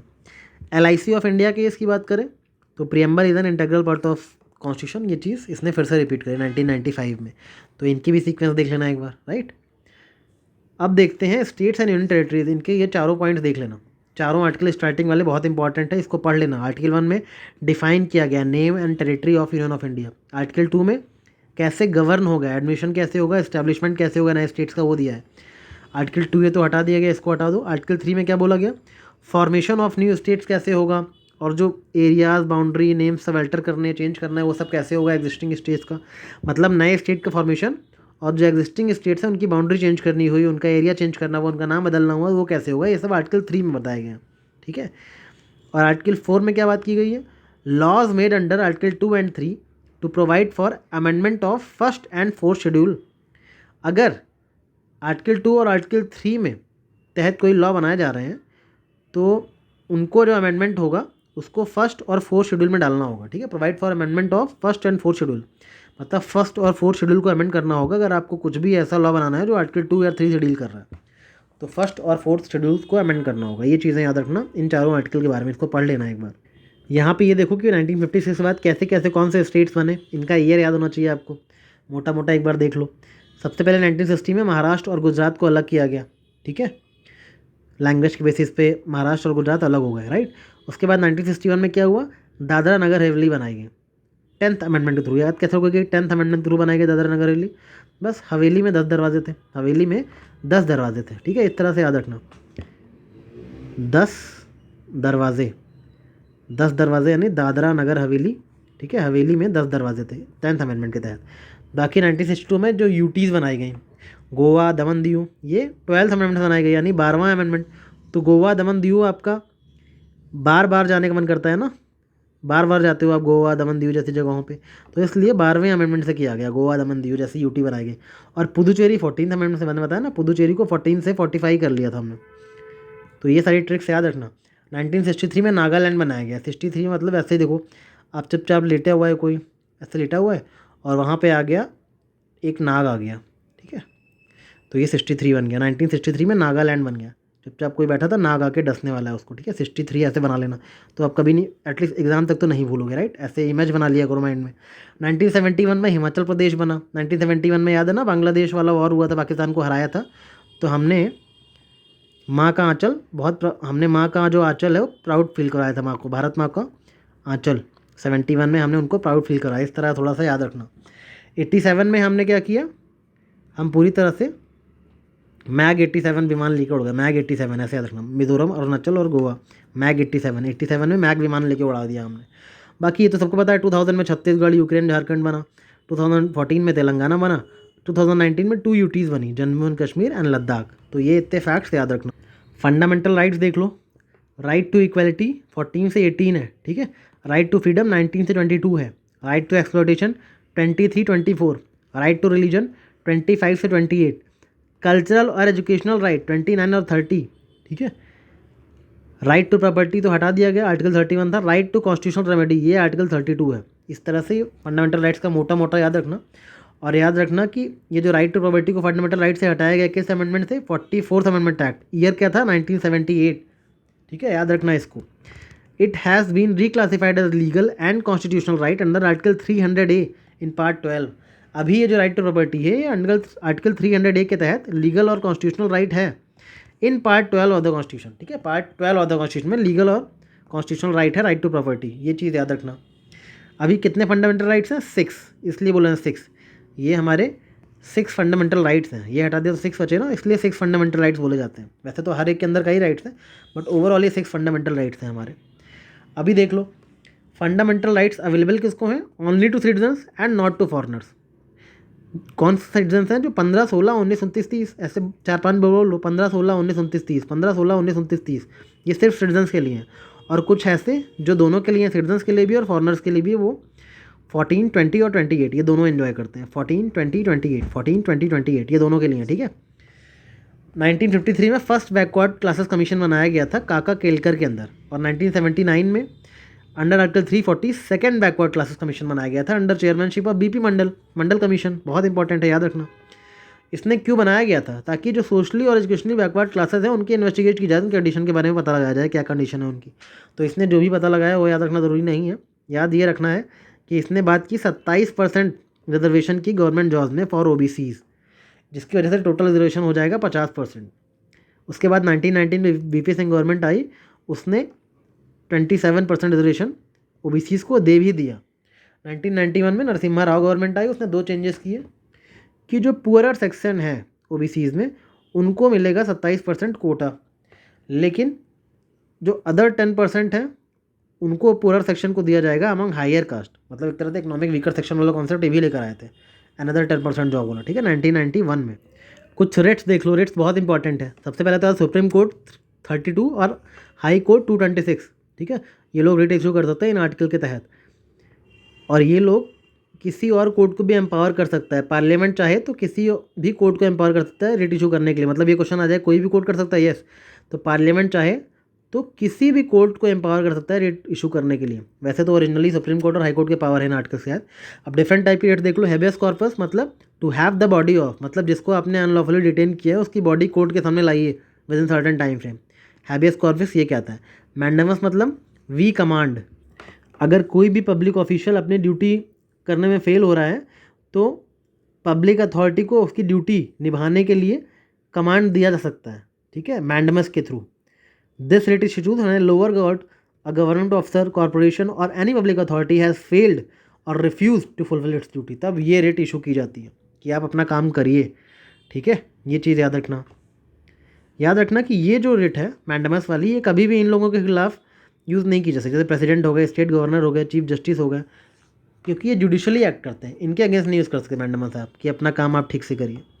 प्रोहिबिशन की बात की जाए तो प्रोहिबिशन का मतलब टू फॉरबिड, कौन करता है? हायर कोर्ट करता है, लोअर कोर्ट को मना करता है, ट्राइब्यूनल को मना करता है कि आप अपना जुरिडिक्शन एक्सीड मत करिए, जितना आपका जुरिडिक्शन है उतने में ही रहिए, ठीक है। तो हमेशा याद रखना है जो प्रोहिबिशन की रेट है हमेशा जुडिशियल बॉडीज़ के अगेंस्ट ही यूज़ की जाएगी, क्वासी जुडिशियल बॉडीज़ के अगेंस्ट, ठीक है। तो ये याद रखना पहली बात। तो सर्च्योरी टू बी सर्टिफाइड या टू बी इन्फॉर्म्ड, समझ आ रहा है? टू बी सर्टिफाइड सर्च्योरी कैसे याद करोगे कि it is use by higher court to review the decision of lower court और ट्राइब्यूनल, ताकि उस डिसीजन को सर्टिफाई कर सके।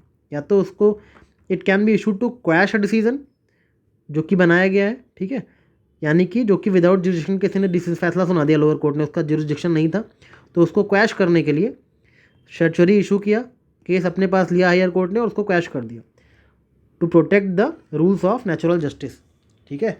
तो ये चीज़ें याद रखना। ये लेजिस्लेटिव बॉडीज़ पे एक्ट नहीं करता, प्राइवेट इंडिविजुअल्स पे एक्ट नहीं करता सर्चरी, और किसी बॉडीज़ पे पीएसयूज वगैरह पे भी नहीं करता, सिर्फ हायर कोर्ट लोअर कोर्ट के अगेंस्ट या ट्राइब्यूनल के अगेंस्ट इशू कर सकते हैं। को वारंटो बाई वॉट वारंटी, अगर कोई पर्सन किसी पब्लिक ऑफिस से बैठा है उसकी लीगलिटी को चैलेंज करना है तो ये रेट इशू करेगा। को वारंटो बाई वॉट वारंट, आप यहाँ बैठे हुए, ठीक है, मतलब किसी भी पर्सन को किसी पब्लिक ऑफिस में बैठना अलाउड नहीं है जिसके लिए वो एंटाइटल्ड नहीं है, ठीक है। By what authority they hold the office, ये चीज़ें जाननी हो तो को वारंटो इशू करता है कोर्ट।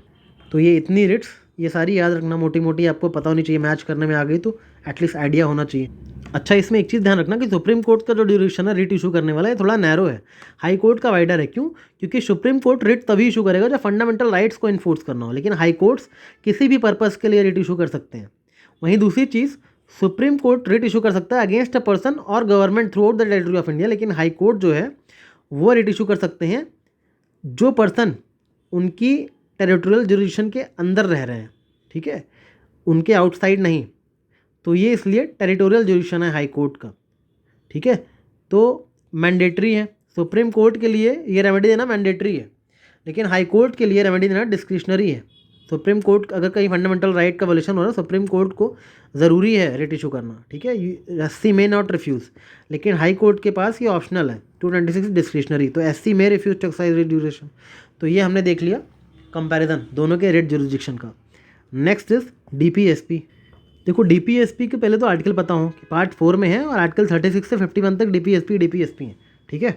अब डीपीएसपी को तीन जगह में, तीन प्रिंसिपल्स में क्वालिफाई, मतलब कॉन्स्टिट्यूशन ने नहीं करा है, पढ़ने वालों ने कर दिया है।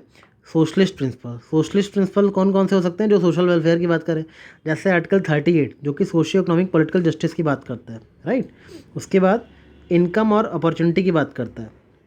आर्टिकल 39 स्टेट पॉलिसीज़ कैसी होनी चाहिए वो बताता है कि लाइवलीहुड हो, ठीक है, इक्वलिटी हो मैन वुमेन की, और रिसोर्सेज का डिस्ट्रीब्यूशन इक्वल हो, वेल्थ कंसंट्रेशन ना होने पाए, equal pay for equal work, health और सेफ्टी हो वर्कर्स की और चिल्ड्रन की, चाइल्ड डेवलपमेंट हो, ये सारी चीज़ें आपके 44 ये 39 में, आर्टिकल 39 में, right. Next is article 39A में बात की गई है फ्री लीगल एड की, याद रखना ये 42nd अमेंडमेंट से जोड़ा गया है, और चाइल्ड डेवलपमेंट वाला बताया था ना 42nd अमेंडमेंट से जोड़ा गया है। फ्री लीगल एड और चाइल्ड डेवलपमेंट दोनों ही 42nd अमेंडमेंट से जोड़े गए हैं, याद रखना इसको।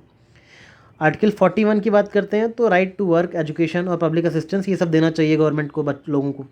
आर्टिकल 42 की बात करें तो गवर्नमेंट की ड्यूटी है कि वो ह्यूमेन वर्क कंडीशन प्रोवाइड करे और मैटरनिटी रिलीफ वगैरह दे, तो आर्टिकल 42। 43 बात करता है सिक्योर लिविंग वेजेस देने चाहिए, ठीक है, इतना काबिल बनाओ कि लोग लिविंग वेजेस कमा सके अपना और डिसेंट लिविंग स्टैंडर्ड लोगों का हो सके। 43A भी 42nd अमेंडमेंट से याद किया गया, बताया था ना कि पार्टिसिपेशन इन इंडस्ट्री मैनेजमेंट, लोग इंडस्ट्री में पार्टिसिपेट करें वर्कर वगैरह, तो 43A भी 42nd अमेंडमेंट से जोड़ा गया। कौन कौन से जोड़ा गया?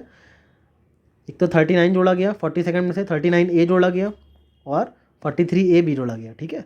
47 nutrition, living standards and public health, इनकी बात करता है। ये तो हमारे वेलफेयर वाले थे, इसलिए सोशलिस्ट प्रिंसिपल हो गए।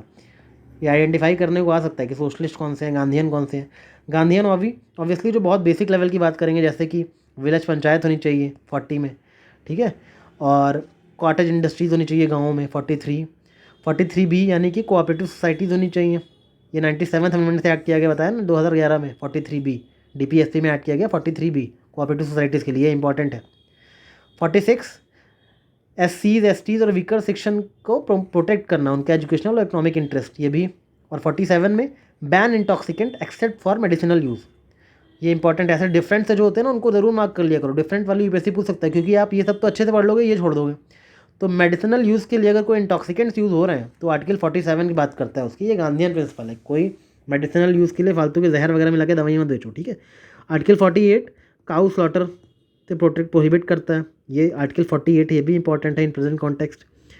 लिबरल प्रिंसिपल कौन से हो, जो बहुत ही ज़्यादा ओपन माइंडेड जो चीज़ें हैं वो लिबरलिज्म कहलाती हैं, ठीक है। जैसे कि यूनिफॉर्म सिविल कोड की बात हो गई, आर्टिकल 44। 45 में अर्ली चाइल्डहुड एजुकेशन की बात हो गई कि 6 साल से पहले के बच्चे भी मतलब अच्छे से पढ़ाई करें। 86 अमेंडमेंट एक्ट 2002 इसी से रिलेटेड है। 48 modern agriculture and animal husbandry, याद रखना है गांधीयन नहीं है, एनिमल हस्बेंड्री देख के गांधीयन कर दिया। मॉडर्न एग्रीकल्चर की बात हो रही है, तो कोई भी चीज़ मॉडर्न है मतलब लिबरल है। तो 48 ए एनवायरमेंट को प्रोटेक्ट करना। अब एनवायरमेंट वगैरह पहले तो प्रोटेक्ट होता नहीं था, बाद में होने लगा, तो 42nd अमेंडमेंट से एक्ट लाया गया, तो लिबरल प्रिंसिपल है एनवायरमेंट को प्रोटेक्ट करना। 49 safe guard the historic monuments of national empowerment, जो भी हिस्टोरिक मोनूमेंट्स हैं उनको प्रोटेक्ट करिए। 50 जुडिशरी फ्रॉम एग्जीक्यूटिव को सेपरेट करना, सेपरेशन ऑफ पावर की बात करता है आर्टिकल 50। और 51 इंटरनेशनल पीस की बात करता है, ठीक है, तो ये याद रखना। लास्टली हम कुछ फंडामेंटल ड्यूटीज़ देख लेते हैं, जैसे कि आर्टिकल 51 में जो दी गई हैं, राइट। जैसे कि लिस्ट ऑफ फंडामेंटल ड्यूटीज़ देख लो। अबाइड बाय कॉन्स्टिट्यूशन, ठीक है, it shall be duty of every citizen to abide by constitution, और कॉन्स्टिट्यूशन जो आइडियल्स हैं उनके अबाइड करना चाहिए, आर्टिकल 51A है, क्योंकि ये सारे आर्टिकल 51A में हैं, तो 51AA, 51AB, 51AC ऐसे चलते हैं, ठीक है। तो 51A तो क्या है कि कॉन्स्टिट्यूशन से अवॉइड करो, इसके आइडियाज़ की रेस्पेक्ट करो। 51AB क्या है, नोबल आइडियाज़ जो हैं, जो फ्रीडम स्ट्रगल के, उनको और शेयर करो, उनसे इंस्पायर हो, ठीक है, ये चीज़ें। अपहोल्ड करना है आपको देश की सॉवरेनिटी, यूनिटी एंड इंटीग्रिटी, पहले तो रेस्पेक्ट करना है कॉन्स्टिट्यूशन को, चेरिश करना है फ्रीडम स्ट्रगल के आइडियल्स को, अपहोल्ड करना है देश की सॉवरेनिटी, यूनिटी और इंटीग्रिटी को, 51AC। उसके बाद डिफेंड करना पड़े अगर अपनी कंट्री को, और बुलाया जाओ तो डिफेंड करने के लिए बॉर्डर पर जाने को भी तैयार हो, 51AD। प्रमोट करना चाहिए हारमनी और ब्रदरहुड, ठीक है, आपस में हारमनी और ब्रदरहुड को प्रमोट करना चाहिए, तो ये भी याद रखना। आर्टिकल 51AE, चाहे वो रिलीजियस ब्रदरहुड हो, लिंग्विस्टिक हो, रीजनल हो, कैसी भी डाइवर्सिटी हो, उसको एंजॉय करना चाहिए, उसको प्रमोट करना चाहिए। प्रिजर्व करना चाहिए अपने रिच हेरिटेज को, प्रिजर्व करना चाहिए अपने रिच हेरिटेज को, ठीक है, इंडियाज़ कंपोजिट कल्चर को प्रिजर्व करना चाहिए। वैल्यू करना चाहिए, प्रोटेक्ट करना चाहिए अपने नेचुरल एनवायरनमेंट को, फॉरेस्ट को, लेक को, ठीक है। डेवलप करना चाहिए साइंटिफिक टेम्परामेंट, ताकि ह्यूमनिज्म जो है वो साइंटिफिक टेम्पर है और स्पिरिट ऑफ इंक्वायरी है, ये सब डेवलप हो, ठीक है। आर्टिकल 51AH पब्लिक प्रॉपर्टी को सेफगार्ड करना चाहिए, ये नहीं कि प्रोटेस्ट कर रहे हो तो जाके दंगे फसाद कर दो, कहीं पे वायलेंस वगैरह नहीं करना चाहिए। 51AI स्ट्राइव फॉर एक्सेलेंस, जितना बेहतर खुद को बना सकते हो, अपना फुलेस्ट पोटेंशियल को रियलाइज़ करना चाहिए, ताकि देश की भी प्रोग्रेस होगी, अगर आपकी प्रोग्रेस होगी तो। 51AJ provide opportunities, provide educational opportunities for children age 6 to 14 years, ठीक है, added by 86 constitutional amendment act 2002। 51A ये वाला ऐड किया गया था 86 अमेंडमेंट एक्ट से, 51A, ठीक है, तो इतना याद रख लेना इसको, तब आपको फंडामेंटल ड्यूटीज़ आ जाएगी। तो क्वेश्चन इसमें कैसे आते हैं, इसमें क्वेश्चन ये नहीं आएगा कि फंडामेंटल ड्यूटीज़ कैसे आएगी, आपको फंडामेंटल ड्यूटीज़ दे देगा और DPSP दे देगा, ठीक है। आपको आइडेंटिफाई करना है कौन सा फंडामेंटल ड्यूटी है और कौन सा DPSP है, तो वहाँ कॉमन सेंस लगाना पड़ेगा, ठीक है, कि अब हारमनी और ब्रदरहुड प्रमोट करने के लिए सरकार की क्या ज़रूरत है, तो आप खुद आपस में कर सकते हो, ठीक है। रिच हेरिटेज ऑफ इंडिया है, आप कहीं जाओ घूमने, मान लो आप जामा मस्जिद घूमने गए, वहाँ जाके थूकना नहीं है, रेड फोर्ट घूमने गए, गंदगी नहीं फैलानी, ये सब जिम्मेदारी आपकी है कि अपने हेरिटेज को प्रोटेक्ट करना, प्रिजर्व करना, तो कॉमन सेंस लगाना, ठीक है। हमारे जो फॉरेस्ट हैं, लेक्स हैं, वाइल्ड लाइफ है, इनको थोड़ा सा प्रोटेक्ट करना हमारी भी ड्यूटी है और सरकार की भी है, इसलिए DPSP में भी है ये वाली चीज़। तो ये देखो, आपका एनवायरनमेंट को प्रोटेक्ट करना, वाइल्ड लाइफ को प्रोटेक्ट करना 48A में, ठीक है, ये दोनों कर सकते हैं, दोनों में है। अब अगर बात की जाए अर्ली चाइल्डहुड एजुकेशन, तो अर्ली चाइल्डहुड एजुकेशन जो है आर्टिकल 45 में DPSP में है, ठीक है, आर्टिकल 45 में DPSP में है, और यहाँ पे 6 से 14 ईयर्स की ये पेरेंट्स की जिम्मेदारी है कि चिल्ड्रन को अपॉर्चुनिटीज़ प्रोवाइड करें अपने बच्चों को, 6 से 14 साल के बच्चों को, तो 86 अमेंडमेंट एक्ट के तहत डाला गया 51A, ठीक है। ये आर्टिकल इंपॉर्टेंट है कि 86 का कौन डाला गया, 51A डाला गया, राइट, तो ये याद रख लेना।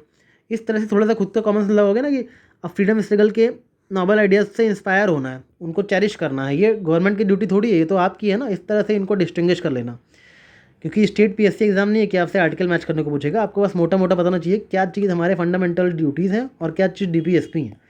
नेशनल फ्लैग की रेस्पेक्ट करना गवर्नमेंट की जिम्मेदारी नहीं है, आपसे ज़बरदस्ती नहीं करवाएगी, वो आपको खुद करनी है, ठीक है, हार्मनी प्रोवाइड करना, ये सब आपका खुद का है। इसलिए डीपीएसपी और फंडामेंटल राइट्स में डिफरेंस देख लेना। इतना ही रट्टा फिक्शन वाली चीज़ है, जो चीज़ रटने वाली थी मैंने बता दी, शेड्यूल्स बता दिए, अमेंडमेंट बता दिए, फंडामेंटल ड्यूटीज़, डीपीएसपी, ये सब भी मेनली होता है, राइट, पार्ट बता दिए। बाकी का जो चीज़ें हैं आप कॉन्सेप्ट बेस्ड पॉलिटी पूरी पढ़ लेना, ठीक है। पंचायती राज वाला चैप्टर अच्छे से पढ़ लेना, उसमें जो कमिटीज़ हैं वो अच्छे से पढ़ लेना। सो मिलते हैं कल नेक्स्ट पार्ट में ऑफ रट्टा fiction series. Till then take care and all the best for preparations. Thank you.